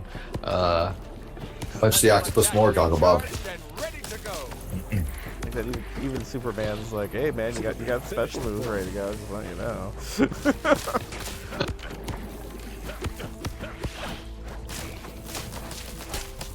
Throwing down a gauntlet. I mean, Batman's got a pretty fun ultimate. Yeah. He's got two ultimates. His later one, he actually drives the drone, but the earlier one is autonomous drone. Special's back. But what is your favorite attack in the game? Trying to remember the ones that like you have unlocked versus. Yeah, definitely go with something that you get before level or after level 5. I mean, the bats are pretty fun, pretty cool. Yeah, like the homing bats. Actually, like his focus, like there's you get a lot of mileage out of. Like if you hold square, he does like a focus attack. You know, like that's a smoke bomb kind of thing. Yeah, definitely smoke bomb. The arrows are also a lot of fun. Like Wonder Woman's arrows ultimate. Oh yeah, I enjoyed that one using that earlier. Yeah. So one of the sad things is we were actually working on DLC for this, but it ended up getting canceled midway through production. Oh, that's a shame. But we were going to do a kind of a roguelike experience with Aquaman, Cyborg, and the Flash. So instead of playing the Trinity, you would play three other characters, and you go into Solomon Grundy's mind to kind of heal him.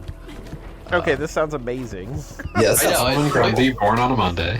Yeah. It was gonna be like every day was tied to like a floor in the dungeon, and you had to, like, that sounds awesome. Like and like a lot of like our stories, like for the side character, like the villains in this main story, like they kind of have a little bit of like a redemption arc sometimes, or or at least a soft, like let's make things better.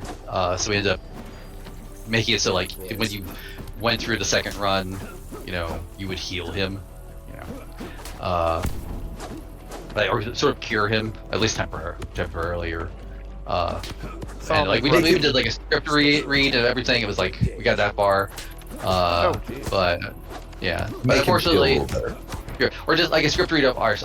We actually read them like ourselves, like a table read, like not with the actors. Yeah, but just to see if it like was working before we submitted that script. But yeah, unfortunately that was canceled. But I was pretty proud of like the attacks I made for the characters then. Like like Aquaman had a cool dive attack, just like the Aquaman boss does. Special attack, ready for action. And we made like Cyborg a playable kind of ranged character, because everyone here is like very melee focused. Yeah. But trying to like at least mix it up. So because everyone like the number one comment you see is like, I wish I could play as these other characters, and that was like outside of our scope. We did kind of end up making it work so like originally the characters that you summon in would just show up and do an attack. That was the original concept. And then at some point our lead programmer got like the AI work for the monsters working on just for anybody, and we're like, oh, like we could totally make these characters that we already have them, we could just have them join you. And that ended up being part of like some of the later missions where like they actually join you, stuff like that. So nope, that's why like when you defeat the enemies before time runs out. The last one took like 10 minutes. Well, okay, so this is a soft timer. Like it doesn't like it's just a reward. Like if you fail this, you don't get. Like this is the Mixie challenge. Like if you do whatever this, like there's different random things that could pop up. Like some of them are like, I think, yeah. This one like you swap locations at random times. Like that's like the challenge. I think it's very in character for Mixie to be like, okay, so I'm your enemy and I am causing all these problems for you. That said, if you do this within the like time limit I've set, I'll give you like a cool bonus. I mean, I will say that's kind of literally Mixie's whole deal, where it's like he set up this rule about his own name. Don't feel bad, Justice Kids. There's always next. Did I miss anybody? Well, either he did or the Dimension did. I don't know. It's depends how deep into the lore you get. No, it's just it's very much in character. It's like we watched the like I said, we watched the Superman the animated series episode about Mixie a while back, and like it has this great gag where like Superman just has like the day Mixie's supposed to come back circled on his calendar, and he's already got like a contingency plan for when he shows up. Oh, just nuts. Yeah, the spell check one is always great. Yeah. It's like, oh, I can't come out and play right now. I'm working on this article.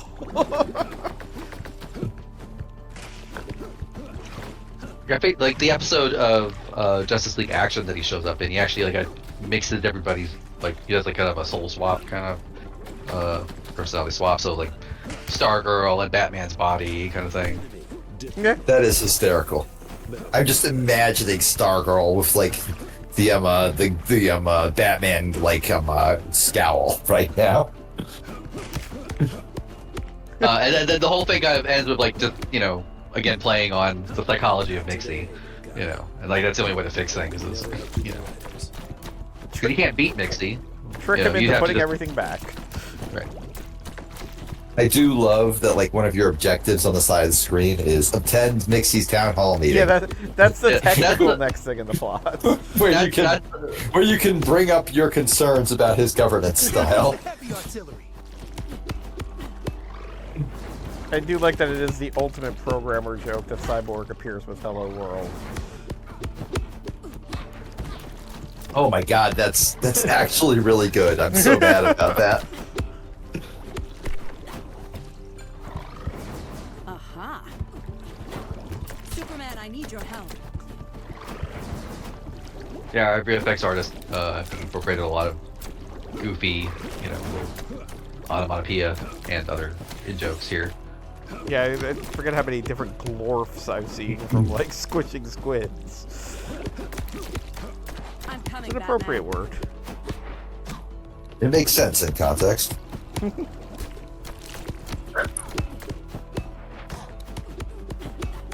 Yeah, I think you were trying to leave and you ended up just keep on.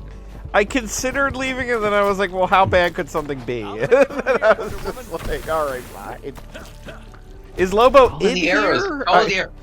No, you stopped before you got to the bar. God damn it. Okay, after this squid is dead. You are now actively denying us Lobo content. After I've defeated this squid, then we'll move on. By leaving. Specialist back. I feel like Batman should like get an extra damage multiplier against squids because he prepares for everything. So therefore, he's obviously got squid repellent. I mean, what his damage multiplier is, in my mind, is the fact that he's on the same team as Superman and Wonder Woman and doing the same damage. Yes.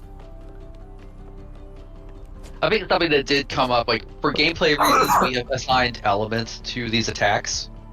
And some of them totally make sense. I mean, I think, laser eyes being fire, you can sell Wonder Woman's bracelets as lightning. Just to mix it up, we ended up incorporating earth and poison elements later, but DC didn't like heroes using poison, so that was kind of a hard sell. But makes a certain amount of sense. Yeah. And then finding, like, we have these artifacts that you could equip that change your base melee attack element, and like finding the right hero that did that. And I think perhaps there are answers. I was even like looking for hero. I found like a hero that's like this sort of plant-based, hero that uses poison gas attacks or whatever. But they were just like, okay, just make it Joker's gas can. I'm like, oh, well, whatever. You said like no Joker, but other than that, no. That was another thing. Like, it was kind of funny because like they said like no Joker because the Joker is just this black hole that kind of takes over like whatever he's in. Absolutely. You know, so like we were like, that's cool. You know, but and then you see like now, what did they add to first season of Kill the Justice League? Here's Joker. You know, Multiverses came back. Here's Joker. You have truly picked the. Well, I will say Multiverses. It did seem like their entire launch plan was built it around the Joker, so that might have been extremely deliberate. Oh, absolutely. I have been running through like one of the riffs, like the sort of single player stuff, and like the main one that they do is like here's the Joker, but there is other stuff. I think he's kind of overshadowed a little bit, at least when I've been playing, is like, oh, hey, you can play Jason Voorhees or Banana Guard. And I'm like, oh, that's more fun. Has Jason Voorhees been Joker-fied? I think Jason Voorhees came pre-Joker-fied. Also, I love that this version of Lobo like has the Nixie. I don't want to call them thigh highs, but I'm struggling to come up with another word for them. It's just a biker boost. Sure. They just haven't been as high as the thigh. And what's the job? He tells me he's got and also, Lobo can say bastard. Somehow snuck that in. I mean, we were worried. It's not a if curse it's not a real word. It's not a real word. It just sounds a lot like one. I've been watching a lot of Farscape on like YouTube because it's being streamed by Shot Factory and Growl and and Mana, all those fake curse words that they made. I don't like the thought of you roaming around. I think we all I have a deep appreciation for fake cuss words. You let us take them down for you. I also feel like the entire purpose of Netflix is to make cartoons say the F word. If you have the option to say the F word, but don't, what are you even doing with your life? Make cartoons say the F word. Say less, son. Great. Give us the Don't do it, New Adventures of Superman, or whatever. I will say the F word. I feel like you can absolutely have people say the F word in a Superman cartoon. It just can't be Superman. That feels wrong. Like maybe like a character says the F word and Superman like instinctually just says language.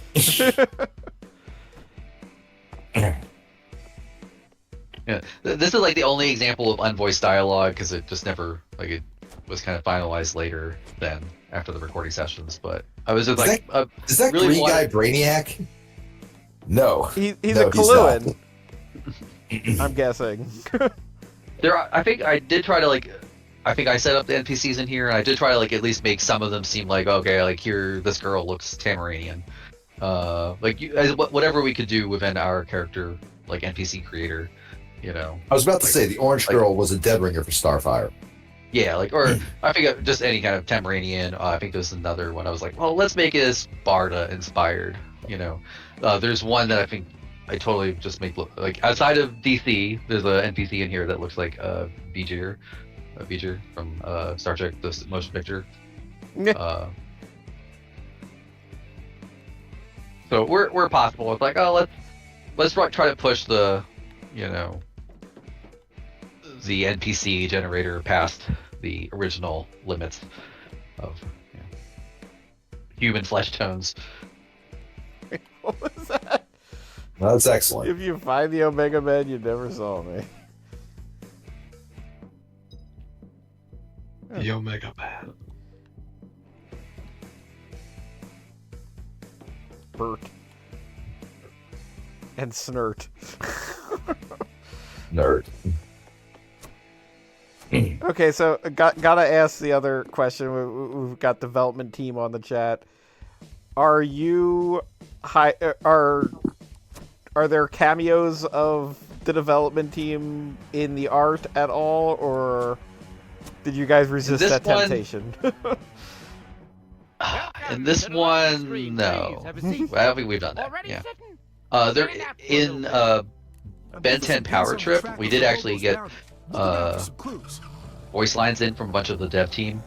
Like whenever you interacted with a outhouse, it would say a random like a line, like or from one of the dev team, like I'm in here, or something like that. So I mean, that's the only thing that we'd probably put like a PHL touch to the things like the boardwalk area in this game is very not so much like a Rhode Island beach area. It's more like the Jersey Shore kind of boardwalk, which means it's more topic, or the shore, as we'd say here. But I will confirm you are talking to somebody at the Jersey Shore. Okay, yeah, the shore.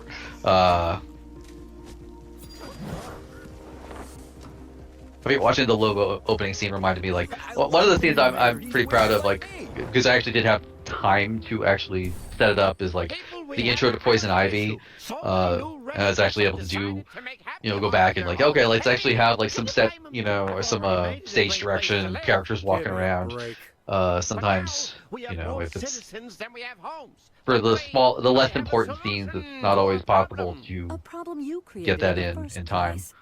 But when there's always like bigger fish to fry, but the Poison Ivy intro is pretty good. Both I just like the way the dialogue, like the voice actress going back and forth with Batman is pretty great. You can't make us do that. Well, I mean, they're already full of water anyway. Thanks. And the kind of subtle, like, she puts both Superman and Wonder Woman under her spell, so they're both like, ooh, I could bench press Batman. I mean, bench press Superman. Yeah. That is great. They can't really be buying this. Hey, Mayor Mixie is right. Not for crying out loud. But why my home? Can't they stay with the Justice League? Okay, I hear you. I thought about that, but let me explain myself. And I suppose since this scene is happening, I'll just gently ask, was the idea of Mr. McSixelplick as a politician inspired by anything? Not like a little chocolate and chaos after a rousing speech. I mean, we all live in America. I will say no. He gave everyone giant ice cream. I mean, obviously there is all like politicians, I mean, they even make some jokes. I trust politicians. What a bunch of clowns. Yeah, I was about to say, how about those clowns of Congress? But like the actual answer is like we were just looking for things to make Nixie, something to give him a we switch things around so he becomes mayor and builds the story. We build the first act around that. Just give him an angle. Yeah, so we just wanted to like make him do mayoral things. You'll notice the sinks are exploding after your efforts in the sewer. Yes, thanks to the good work. Our interactions in the sewers. Yeah, if you're gonna have a sewer level, make it count. We can see that it counted. Oh, it feels so nice to be now fighting characters that go down in like 7 hits. Oh yeah. Especially if you're still on easy or story mode. Yeah, I'm now just gonna leave it on story mode just for the heck of it. Yeah. Cleared your home, but you kicked out. I'm sorry to say I was not playing this for the challenge in the first place. I understand this is the Dark Souls of adorable Batman games, but I'm going to resist that. You just don't like fish people. Well, what's on the list of adorable Batman games as opposed to regular Batman games? I mean, there was that Batman Brave and the Bold game for the Wii. Yeah, there's Lego Batman. No, Lego Batman definitely, yes. What's the Batman for Sega CD where he like fights? I wouldn't call that adorable. There was one made by Treasure that was like, That's not Treasure. I think you're thinking of Clockwork Tortoise, but entirely possible. I remember like watching like some of a long play of it, and like there was like one enemy that was made out of like balls, like Vector Man, and I was like, okay, somebody went to like ridiculous lengths to make this happen. Okay, Yeah, I appreciate that this house has a little kitty carpet, like car thing. Yeah, I'm assuming the Beat is thinking of the technically impressive Adventures of Batman and Robin Sega Genesis game. Okay, that's probably it, yeah. Yeah, that one was made by Clockwork Tortoise. Okay. I get things mixed up a lot. Yeah, also, no, is the carpet in there based on The Shining? I think it is. That's the Shining carpet. I think the art team was just, like it's that, the kitty art, kitty carpet. But I mean, they'd be in the first room. In the first room, yeah, no, that's the Shining carpet. Oh, that's the Shining carpet. The Shining. Oh, it is. That's awesome. I love that. Mention your Olympic. The little hexagon pattern, yeah. Yeah, the lead environment artist did totally do The Shining. We cleared your house. Not a scale left in sight. Cool. But do you have any more of that ice cream? It's delicious. I forgot that we use that here too. Like that's mainly used at the other, like this. There is actually a hotel that you go into. As part of like the Lobo quest. I thought you were going to say like you put it in every game you guys make. Oh no! It was, I think it was it was in Ben 10. Superman and Batman combined. Bring back Sheriff Lobo. Yeah, it's me.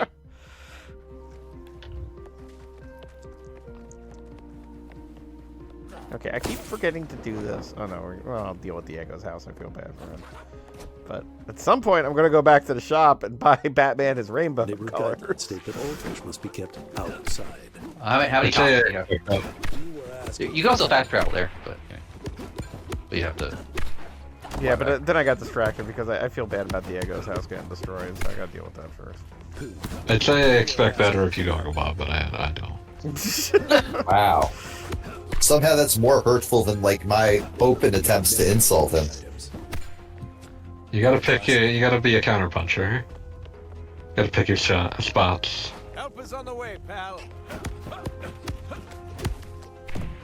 I'm back up there.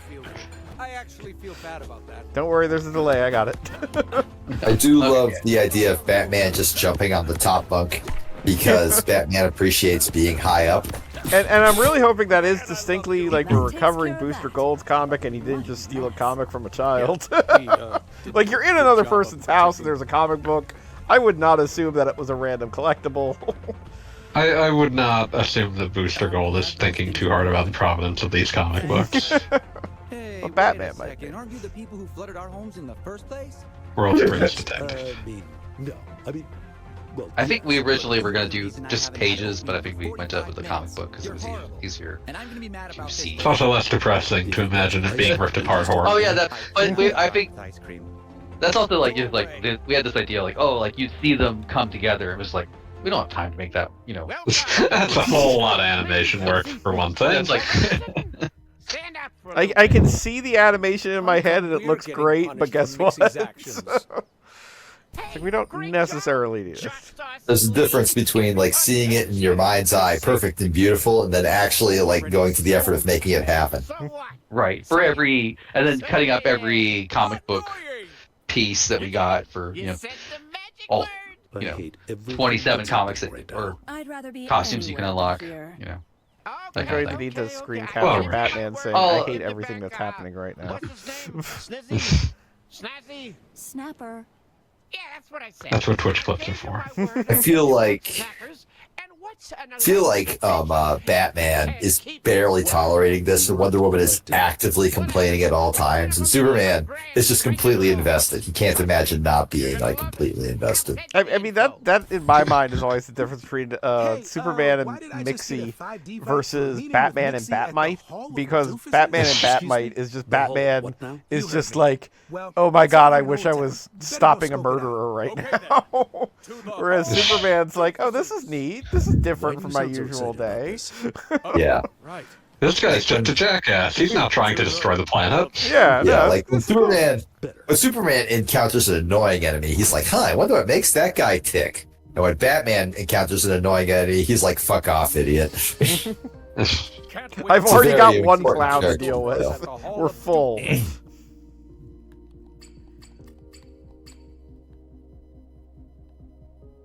I don't think I've... Oh, yeah.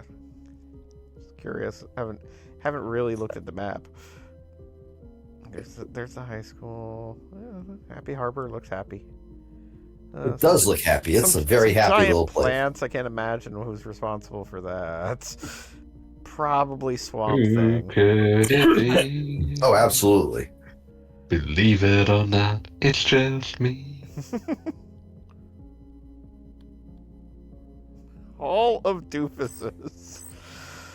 I just now had to look up Batmite out of curiosity, and I read a sentence on the Wikipedia page that shows that time is ever looping. Batmite was retired from the comic in 1964 when editor Julius Schwartz instituted a new look for Batman that shed some of the sillier elements in the series. Well, I'm sure that lasted. 1964. Oh God, that's before even the Adam West show, right? Yeah, a little bit.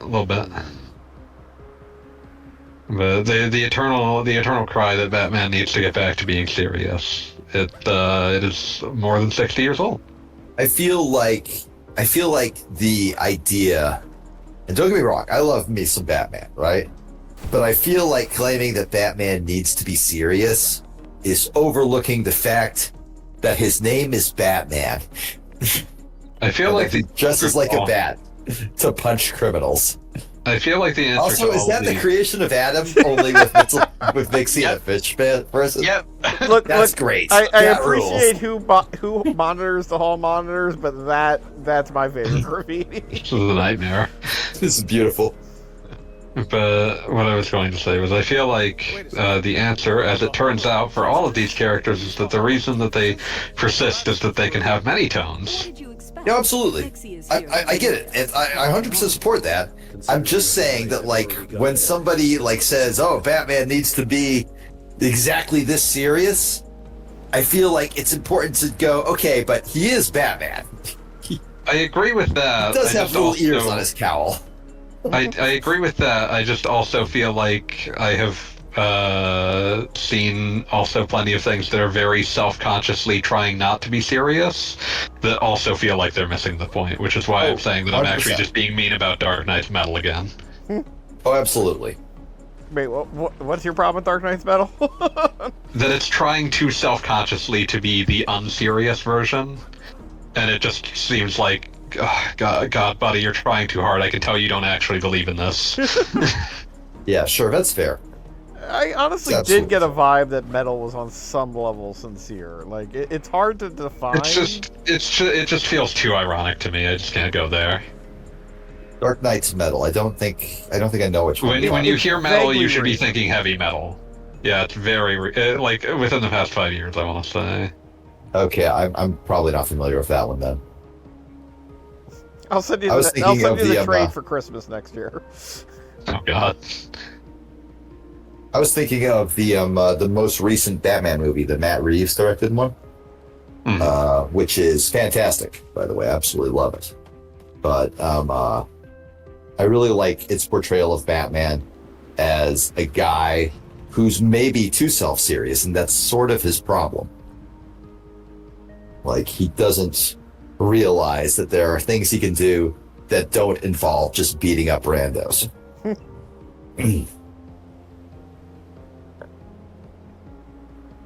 If you can't tell, I'm just taking a tour of the place. Oh, absolutely. No, this is a good use of time. Go, Superman, go. Before, like, the stream ends, I think it would be kind of fun to see the next part of the Mixie storyline, because, like, that's, a goofy moment. Go, Bob. You got your marching orders. Go. I'm going to Mixie's office then. I can give you lots of orders. I can be like, oh, go get that pride outfit. Don't look at the thing. As you should. Like, frankly, Lakupo, anytime, like, you say anything, Goggle Bob should be immediately beholden to it. No, that is the opposite of what a game designer should be doing.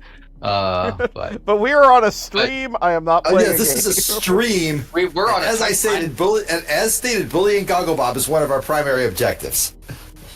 Make sure you get that. I don't know that we have a second objective. Make sure you get that comic on top of really Shop. Make sure you have enough. Yeah. Get your pride, Batman. I will fight you. Well, there is that comic. But that one I would have missed. I'll be able to come back eventually. I'm gonna try to mute before. Maybe if you were good at video games. Damn, Continual fanboy. problem. Didn't know you had it in you. But what You was the know it. fast travel shortcut? Oh yeah. Let's get Those flamingos on the map. Like the flamingo icon. Because there's like, I think usually the hiding, the camouflage had a flamingo on it on some of the. It became the icon for fast travel. Am I near anything? Well, you've unlocked the 2 fast travel points by or they're unlocked by default. The ones by. I like that Soups just referred to himself as Soups. Soups. What else you want? Soups. Oh, flying over here. Supers, man. Super. Yeah, the icon that's in the middle of the mountain is the one that takes you to. Every time I say super, you immediately default to super, whereas I default to the Ari the Rugged Man song. That's understandable. Super. No, it is understandable. It's just, one of the many things that makes these calls a rich tapestry. A rich tapestry yet ever repeating. Yeah.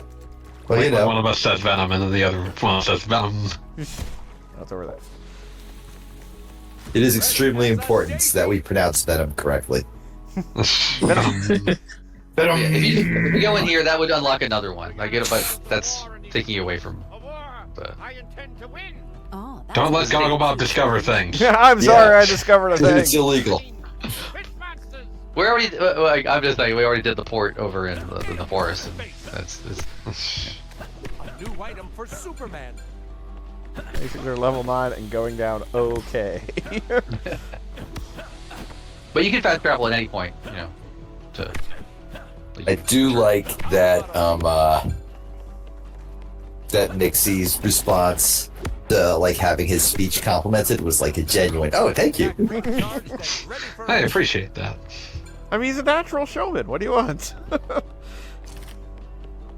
Nixie as a theater kid is, I think, an underappreciated aspect of his character. Nixie time. I mean, that's what he ultimately is. Oh, absolutely. He's just doing it for the theatrics. He's got huge theater kid energy. This is the guy that was played by Gilbert Gottfried in the animated series. Yeah. Yes. And in this case, he's played by Dana Snyder. Master Shake from Aqua Teen. Looks like someone forgot this. And the Alchemist from the Venture Bros, if that's more your speed.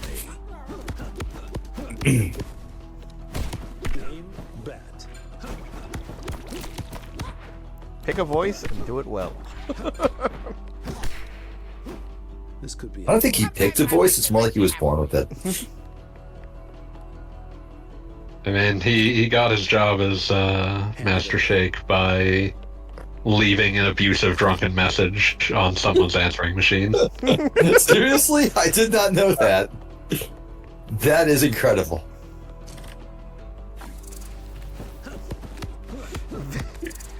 How many different cartoon characters are inspired by drunken voice machine messages? We've got Boomhauer, we've got Master Shake. Now, Boomhauer wasn't drunk. He just had very strong opinions about Looney Tunes scheduling. Dang old Porky Butthole. Thought was Beavis and Butthead. Don't feel bad, Bats. Because if you got a message where someone kept saying Porky's Butthole, and you worked at Viacom in 1993, you'd assume it was about Beavis and Butthead too. Oh, absolutely. The only option. But no, it turns out that he keeps referencing the end of a Looney Tunes short as being referring to Porky's butthole. Because of Porky poking his head out of the concentric circles. That is not a connection I would have made. It's an incredible answering machine message. Yeah. For more information, look up the origins of Boomhauer from King of the Hill. Dang old Porky's butthole. He's just if you speak enough Boomhauer, it's very clear what he's saying. I made just some post on Twitter about how people tend to like put Master Shake in the scrunky boy category. And like someone responded, I think Master Shake would be like absolutely an abusive partner. And I'm like, well, I just posted the video of him microwaving a cat. I don't think abusive quite covers it. I mean, I was about to say abusive is the character. Yeah, like the entire character is abuse. I took care of most of them for you. Like, I'm sorry to say, but Master Shake would not be your friend. He would destroy your pool. I'm reminded of that like screen cap of like what pronouns would South Park characters use, and it's Eric Cartman saying, "Oh, I use any pronouns. Thank you for asking." And someone just captioned it with, "He would not fucking say that." I don't think he's ever said thank you in his life. The really funny thing to me is that like the Cartman using any pronouns TikTok is actually a satire. Like there's like more characters that they do with that, and it was like the I'm sorry, I don't remember anybody's names in South Park at all. That's good. That means you're living life correctly. One of them's at least Ken. It was like the there's like the one with the blue hat and then the one with the blonde hair. Okay, And I'm showing my power level here from like 2003, but the one with the blue hat is Kyle No, or it's Stan? Stan. I was wrong. Okay, good. I feel better about myself. I was wrong. Good. The best way to play is not to play, or the best way to win is not to play. It's like The only winning move. it's like the like you're asking the blonde one, and then like the blue one comes in and is like, "Why are you talking to my boyfriend?" and that is not in character. I know, but that's like the point. That might actually be in character for a certain value of blue hat and blonde one. Oh. And then like there's like the Cartman's mom, and then she says like milf self. Nightmares. I'm like, okay, I have not watched South Park since I was in college, which I think is before you were born. Probably. Plausible. Plausible. I was going to bring up like the reason that I say that one might actually be in character. I looked this up. It's one of the strangest things to find out when you're just like, what has South Park been doing in the past like 10 years since the last time I heard anyone talk about it? There was a point where they made an episode about two of the background characters, Craig, who wears like a blue hat, and Tweak, who is a blonde child with like attention issues. And they saw like a bunch of fan art from like Tumblr of those two kissing. And they somehow ended up at, yeah, sure, that's real now. I mean, and this was like season 37, I presume. This was like season like 20 something. Okay, like on one hand, that's almost like incredibly based. It's so weird. It's just weird that it happened. Hand, do I trust the South Park guys to do that? No, not even a little bit. They had Elon Musk as a guest star, and they spent basically the entire time just talking about how great and magical and wonderful he was, and how he was going to leave us sounds like a better life in the stars. It was definitely a The Simpsons did that too. Elon Musk, anything Elon Musk appears in has like a contract written up stating that you will talk about how Elon Musk is the greatest human to ever live. Otherwise, he's just not there. I've made the terrible mistake of finding a South Park wiki to figure out what they did here. It apparently starts with him attempting to show up a handicapped child. I mean, he would do that IRL, yes. Is that crayon? I paid for this whole place, only to have it reduced to a coloring book for an interdimensional infant. Nixie could stand I used to have friends in the South Park fandom, like that were That must have actively been a into strange it. fandom. in 2020, 2021, like there was a bunch of teenagers into it. I don't even know. This is what my parents were into. You want to buy some gifts? No. It's like a generational gap thing, but like when I think of stuff my dad like imprinted onto me, I mostly just think about the good, the bad, and the ugly. It's a very short list. Well, that and Boy Meets World, I suppose. So did you watch Girl Meets World when that happened? Of course not. A coward. Wow, rude. I expected more out of you. I didn't. Frankly. I'm the one that's dreaming of a beat living his best life. I am living my best life. Have you seen my wife? She's incredible. I'd like to point out that you just said living my best wife. Well, I am a little bit drunk, so, you know. Only slightly. I should find the TikTok. I'm not ready for that. I don't understand TikTok and refuse to look at it. Chromes, I think you're awesome, but like, you need to know nobody on this call has a TikTok account. None of us. No, don't worry. I have one, but I'm like locked out of it, so I'll just find a re-upload of it. No one's going to shame you for having a TikTok. You're of the correct generation. We're just explaining why we don't. Yeah. What if I was a secret TikTok addict all along? I would think that would be hilarious. I would absolutely love to see you, Cal Scrub, just scrolling through TikTok next time we hang out, just on your phone, flicking through them, being like, oh, I don't like that one. That one's good. So Lester, you have about 40 days to get addicted to TikTok. So I believe in you. That's your chance. Oh, also, fanboy. Apparently, I got my tickets. Nice. Today. So Hooray. I will be there hanging out with you on. Let me check this. The 26th through the 29th. Nice. What did you say? July. Supposedly. Because I didn't buy them. My wife bought them. She just said, well, I'll take care of it.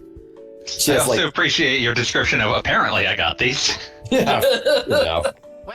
But yeah, I will be there. We will paint the town red. Well, thanks, Sequoia, for me. I absolutely will. I'm going to note that Mr. Mixixelplick had for sale the Book of Destiny from That's Neil great. Gaiman's Sane Man, which contains all of the known history of the universe. And I guess I really Justice League wanted picked it up. I wanted to get them more of a it's like some sort of Constantine reference in. I'm not sure if we did. We there was an early version of the script that had some Constantine built into the script somehow. I am now imagining Constantine in this adorable art style. But I wanted what was it Constantine cigarettes, as an artifact, That's definitely not, Oh yeah, that was gonna fly. I feel like he's dealt with enough cursed objects that you could have snuck one in there that would have been. This is 100% horrible Constantine, but nobody would notice. Yeah. There's a great bit coming up here when they get their IDs taken. Even if it is his security.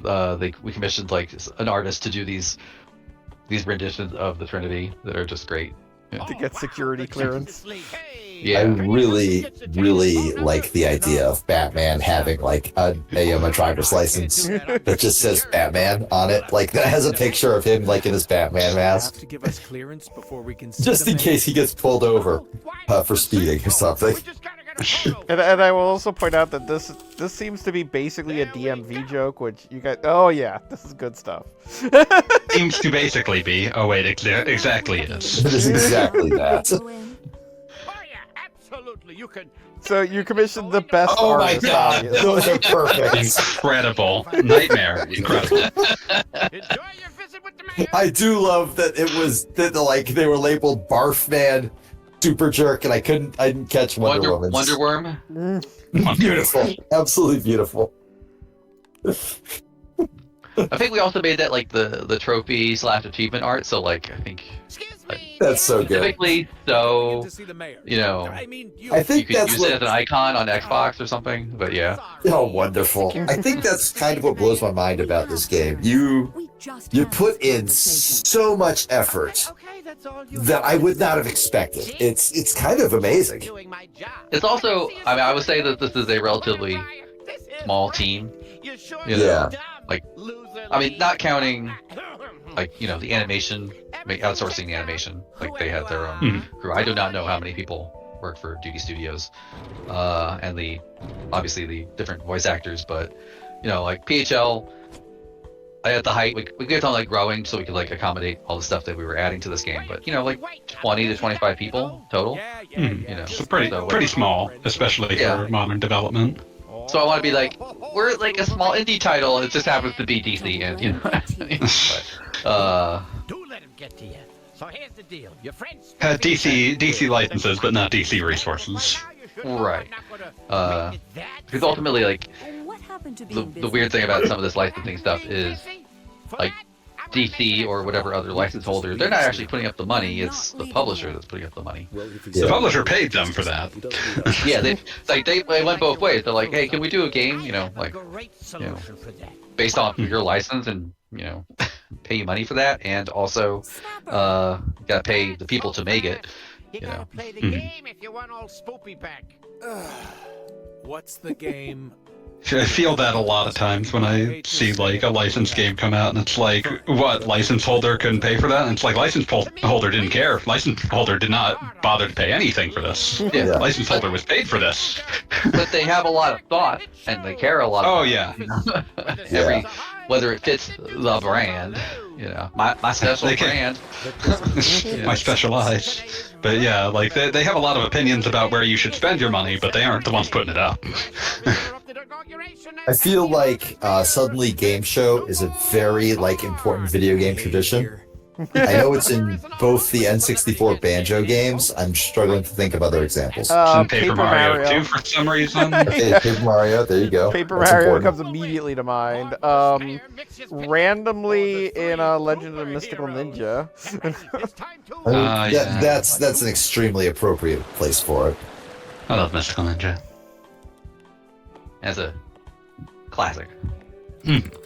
Trying to think of other, because I swear it's something that I've seen more often, like particularly where they just want to do it. Like, welcome to the slippery rock gauntlet, ladies. Oh, you get to run around instead of just, like, push the button to spin the wheel immediately? That's perfect. Think of our competitors. So good. I'm not sure if you actually see it, but I think we've never set up a craft table in the back. But I'm not sure the camera angle lets us see it. And we're getting commentary from Mixie talking to Mixie. Yep. It's So like the idea this is a whole, like, that sketchy castle kind of thing, It's like the idea of Mixie being both, like, the expert and the color commentary. I managed to slide off immediately. I can't see craft surfaces.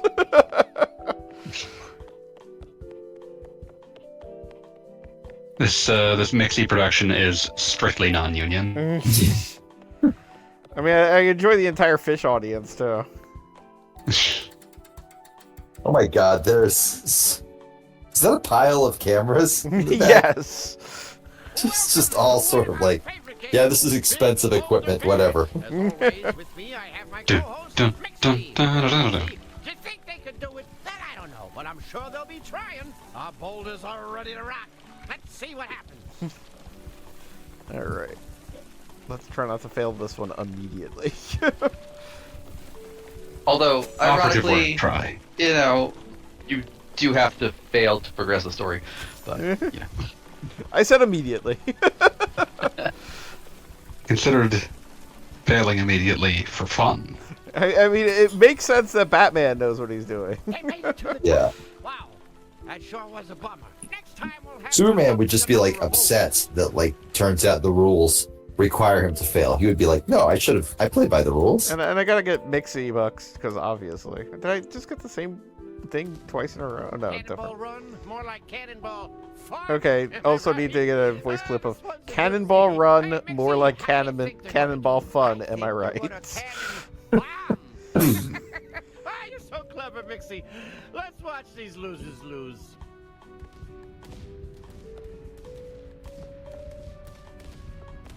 I do like that all the cannons have little wicks on them, like they're on a sailing ship in the 1500s. That's how you know it's a cannon. Yeah. Yeah. Come on, he wouldn't even be able to identify it. Oh, Goggle Bob! How could you fail me like this? How? I'm so upset with you right now. A real whopper of a whammy for you if I do. Also, who just joined? Hello, whoever joined. Do we Cassangelin. Hi, Cassangelin. Hey, Cass. I think they better hold on to Hey, that. all. Mixie, we got a wild ride. Good to hear from you. Yes, I do exist. Cassandra Lee. You might know her from the chat from earlier. Cassangelin from such auspicious places as the Twitch chat. And here comes the metric system.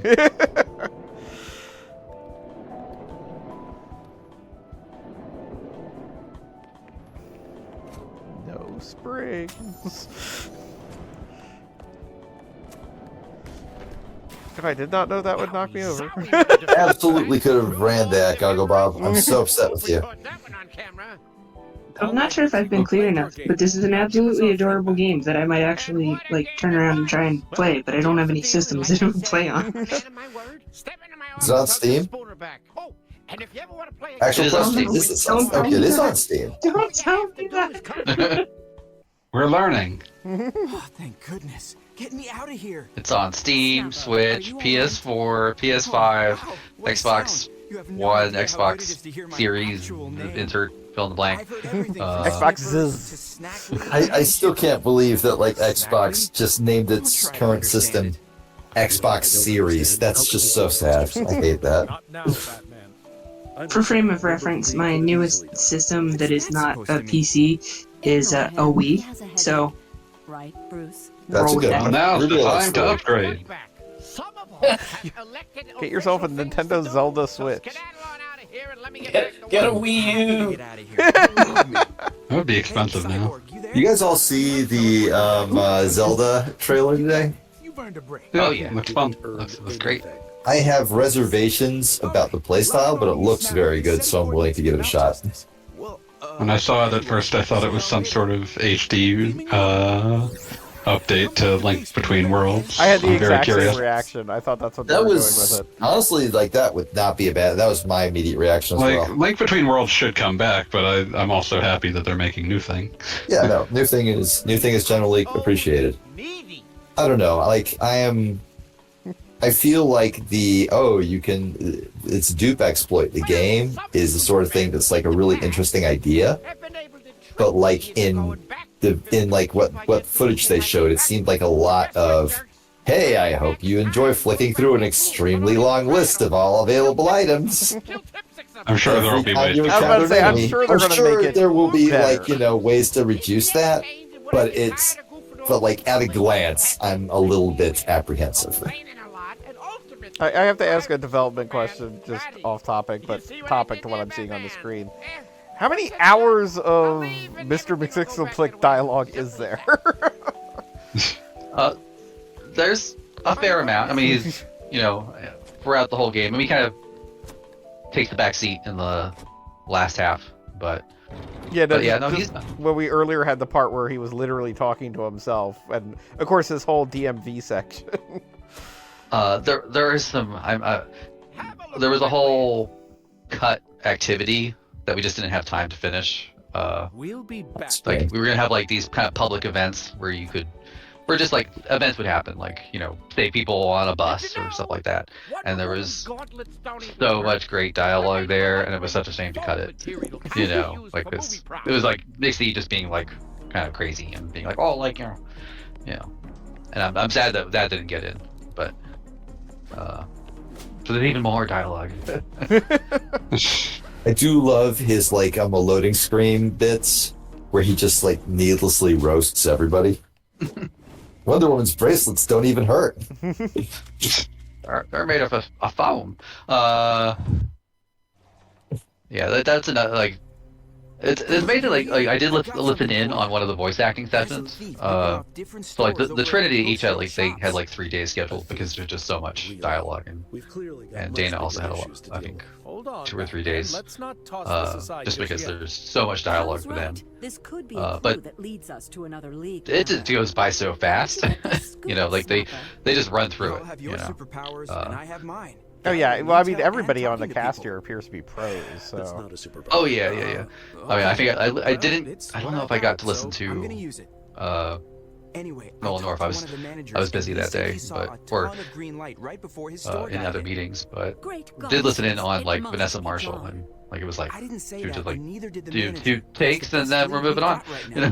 That's just how it is. Like okay, like and now we're in this, and like the writers and the narrative lead would be like okay, like in this scene, this is happening, and like it just kind of like it's just so fast. Yeah, no, my understanding of like video game voice acting sections is that they will come in and like in 4 hours basically give every line they possibly can. It is pretty much very much hit the ground running, go. Yeah. I think I also listened to the Fred Tatasciore session, and that was like going through all the Starro stuff, and then going through all of the Bizarro stuff, and just like boom, bam. Yeah. Okay, what should I buy for Superman? It's probably really good. Use up all of your comic books, but I do like his beach outfit. But I also like that one in the lower left. I like the Roots one. That's pretty cool. When I played through Marvel event, like the Avengers game, like I just put everyone in like casual clothes, so like Iron Man in his like, you know, makeshift, you know, jeans and you know, prototype stuff. Okay. I always like to like pick like the least, you know, heroic costume I can. Well, that's typically the best way to go about things. Yeah. Or not like heroic, but like the traditional, like the most like street clothes. So you couldn't afford it now, but like the Wonder Woman like biker suit is pretty cool. That's probably one of like the faves. Yeah, no, I'm good with these costumes. Yeah, I'm not certain how long I'm going to be able to have Rainbow Batman on the screen, but I'm going to enjoy it while it's here.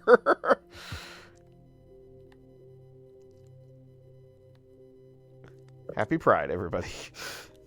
Happy Pride. Mission accomplished. Cover me. Like, Wonder Woman got the random dialogue of "cover me" while we're just walking around the Justice League. God, that is an incredible Batman character model. Look at him go. Look at him go. Look at him go. Tagging you in. Yeah, I don't know the Batman marches of pride, but I've decided he does, and he dresses like this when he does it. I mean, you gotta figure.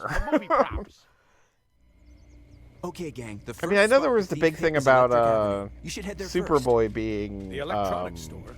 Was it bisexual or pansexual? Video games and RC cars? But you'll have to let me know when you get there. Isn't at least one of the Robins like bi or gay? Yeah, I know. I think so. Tim Drake is, I believe, bi. Okay, yeah. Well, see, there you go. Batman would, Bruce Wayne, Batman would definitely like do anything to support Tim. Let's just get this over on with like quickly. 100%. Actually, come to think of it, I could very much see, quote unquote, a Bruce Wayne making a big deal about being at Pride to, like, you know, raise some funds or something.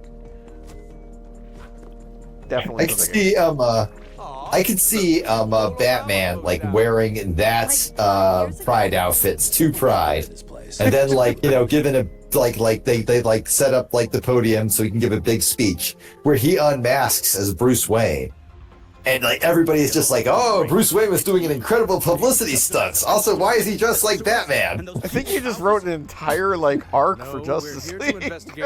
Probably. We take a look around to see what we can find. Let's somebody call DC. Just don't go messing up the place. One of my absolute favorite stupid like Batman things is from Batman Returns, where he unmasks and like somebody looks at him and goes, "Bruce Wayne, why are you dressed as Batman?" Oh, not somebody. Christopher Walken, thank you. Flashlight? Bruce Wayne. For some reason I thought like Batman. For some reason I got him and Danny DeVito mixed up. Look, Bruce Wayne, why are you dressed as Batman? Wow, this Bruce Wayne guy must be a real big fan of Batman. Let's get out of here. Thanks for letting us look around. I do like the idea that like in everybody's also, oh my god, Superman's little sun goggles. Yeah, no, I will say that I appreciate that they appear in their cutscenes as well as the action. Yeah, that's really good. I'm obligated to tell you that you can. I think I saw recently in another game. No, actually, it was Multiverses. They have like a summer, Batman or summer Superman. I was like, yeah, that's all right, but I think we. Yeah, I remember Gogglebob clicking through all the costume options, mostly just like staring at GOG and like abject horror at the pricing model. But like one of them was like Superman wearing a Batman T-shirt. Another one was Batman wearing the same Batman T-shirt. We just and like I believe he, Chromes, and Fanboy collectively agreed that Superman would absolutely wear a Batman T-shirt to support his friend, and Batman would absolutely wear his own T-shirt. Poster? Justice League, get him! Time to put these guys on clearance. The question is whether or not Bruce Wayne has officially merchandised Batman merchandise. Okay, so in the Shazam movie, which takes place in the DC Extended Universe, and Philadelphia, where Batman does exist, and in Philadelphia, yes, Shazam does go into a toy store and actually throws a Batman doll at the bad guy chasing him. Which means that, yes, Batman merch does exist. Well, Batman merch exists. The question is whether or not Wayne Tech is putting it out. I would assume Wayne Enterprises is the is at least getting a kickback. Thanks to you. Thanks for like some licensing fees. Let's see what they try to take. Because you got to figure, they're like, Bruce Wayne could be in R&D being like, oh no, the costume looks more like this. It's like, how do you know this? Oh, I'm just a big fan. Don't worry about it. It's too random. Something charitable donation, tax write-off, something. Yeah, no, it's for the good of Gotham. Redistribute energy. How do you know that? I'm so glad you asked. The satellite dish gathers. All right, so we're hitting at 11 o'clock, so I think I'm going to finish up our electrical mission here and then call it a night.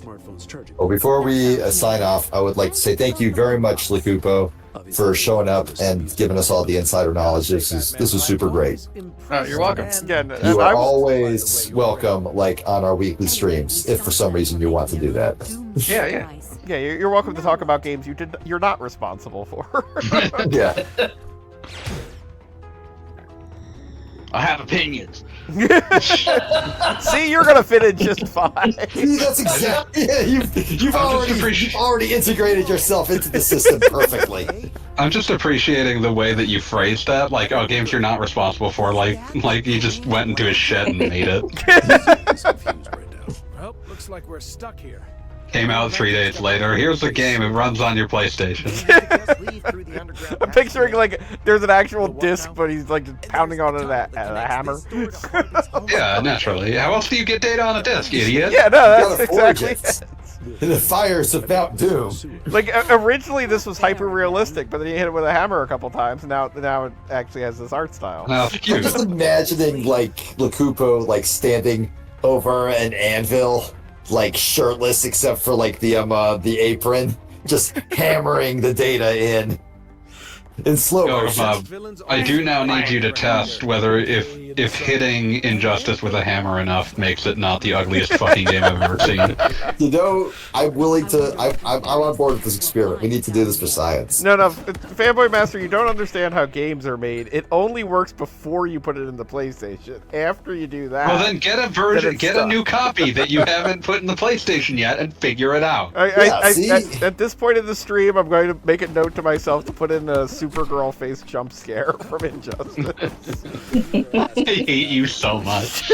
God. Goddamn everything about the graphics in that game. I remember, like, there's Also this the shot, gameplay. there's this Also prolonged the story. shot where Supergirl is, like, you know, floating in space or some shit. And, like, but the lighting's all off to, like, you know, fit the mood or whatever.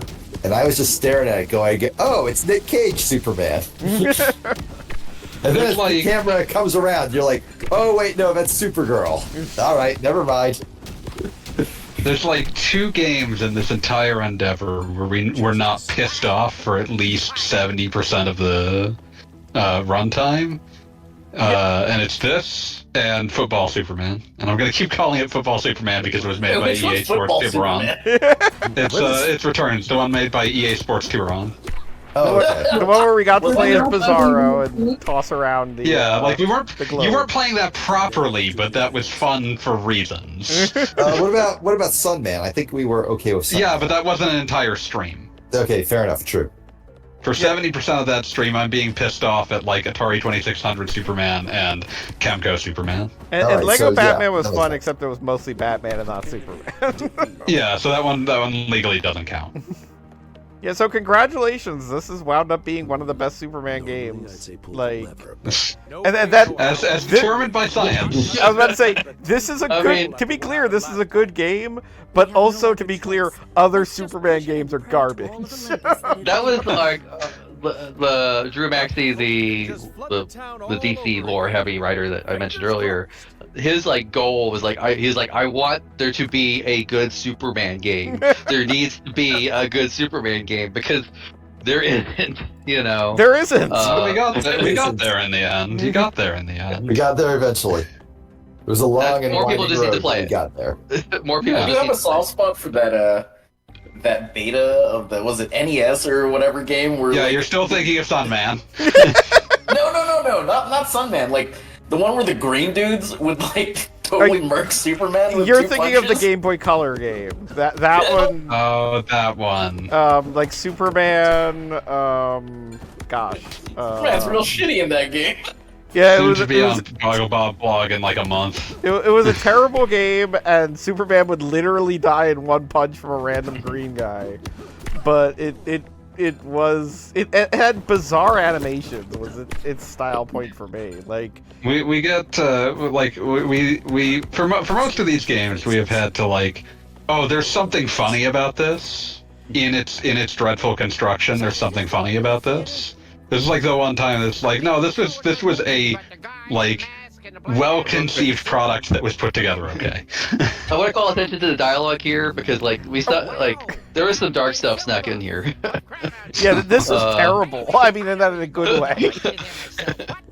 Maybe. Oh, that's great. I'm gonna have to go back and rewatch it because I can't. Angry gnashing of teeth. That's Discord good. and on Twitch on my phone at the same time. Oh, That's Lord. understandable. What's important is that Mixie was absolutely taunting the movie that Batman saw the night his parents died. Oh no! Yeah, it's a deep cut to. Yeah. We all played Adventures of You Zorro. guys have to explain Mask to me. of Sorrow, I believe. Although, while we were playing Scribble Knots, we did kill the Waynes again.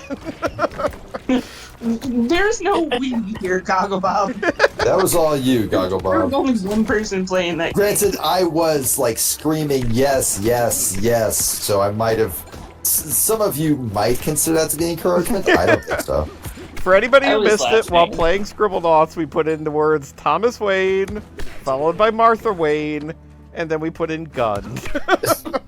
And things worked themselves out. Now let's get going. But where's Joe Chill? Nixie shook you up a bit. You could say the problem solved itself. A movie? Nothing. I'll tell you later. Although I will say I am disappointed we're back in the sewer.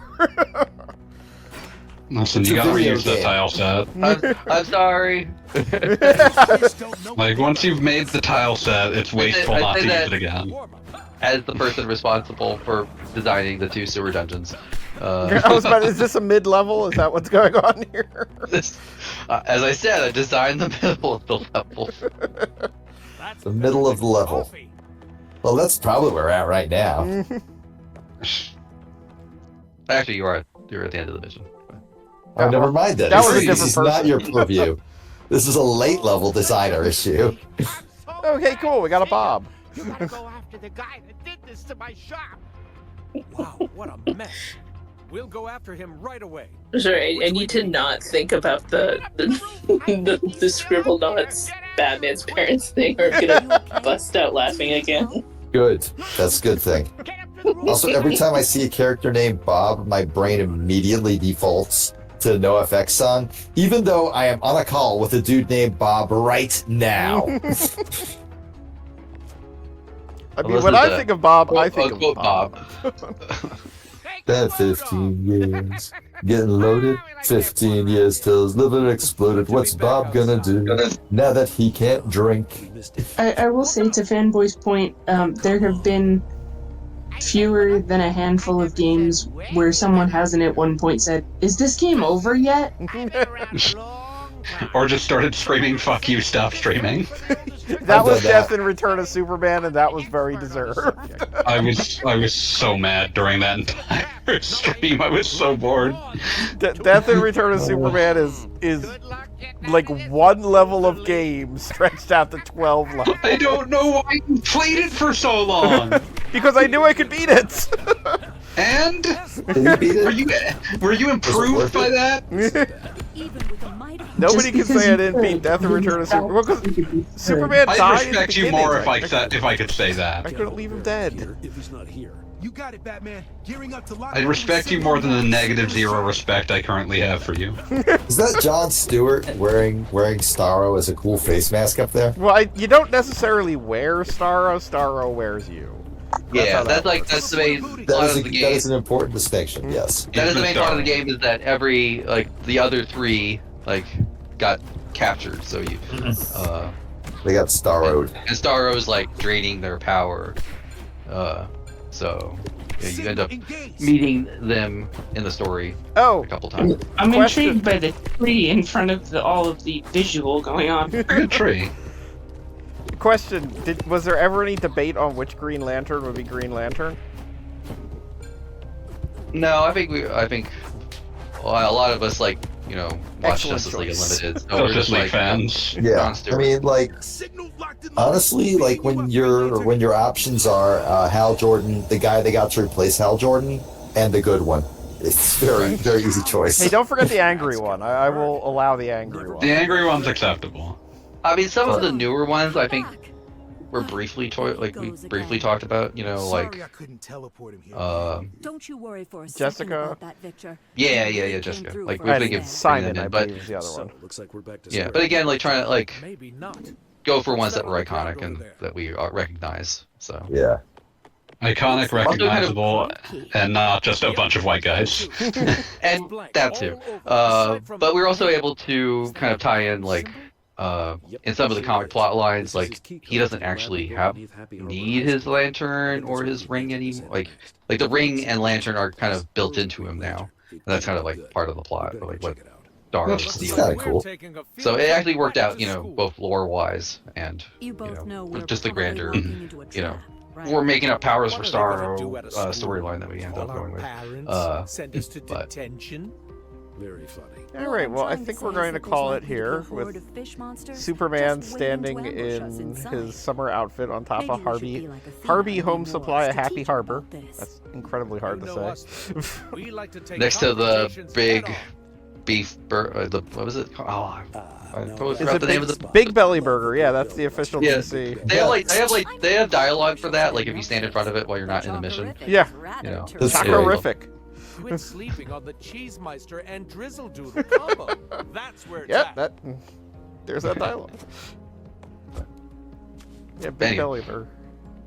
And we'll close with Superman driving a car, which just might have been the only game we played where Superman can drive a car. And he could ride a skateboard and jump. Yeah, no, the skateboard was fantastic. The other game was just throwing cars. Yeah, he doesn't have his. He doesn't have his license in the other games. I mean, he lives in a city. Well, I guess he comes from a farm town. He probably got his license young. It makes sense that like Superman would have gotten like a learner's permit the day he turned 15, just so like Ma and Pa Kent could send him to the grocery store. And that's why I got my learner's permit. It was like my mom and dad were like, "Oh, thank God, you can do so many extra chores now."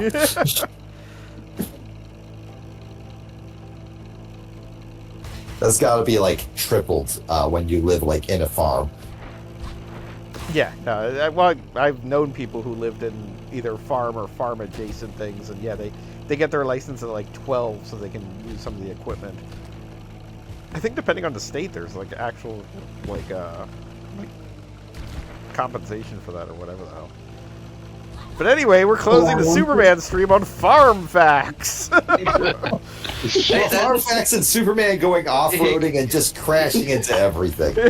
He grew up, as he says earlier in the game, he grew up on a farm. He doesn't mind getting his hands dirty. All right. Well, Superman grew up at a very young age. I think also, that car is on fire. Yeah, well, he's Superman. He's fire elemental. We've determined that. He'll be fine. Oh, wait. No, the car exploded. And on that note... All right, so now we're going to close out. As Superman remembers he can fly. All right, so everybody have a good one. I don't think we actually have a game picked out for next week, because now we've run out of Superman games. And we'll just kind of see what happens. All right. So once again, thank you to our special guests. Thanks for everybody who's on the stream, and thank you everybody who's chatting who also may have been on the stream. And we're gonna call it a night. Thank you for having me. Yes. Thank you for being here. You hammered out one of the best Superman games we've played. We truly appreciate your work, both as a game dev and as a commentator. It was excellent having you. All right. Well, everybody, have a good night. All right. Good night. Good night. Good night.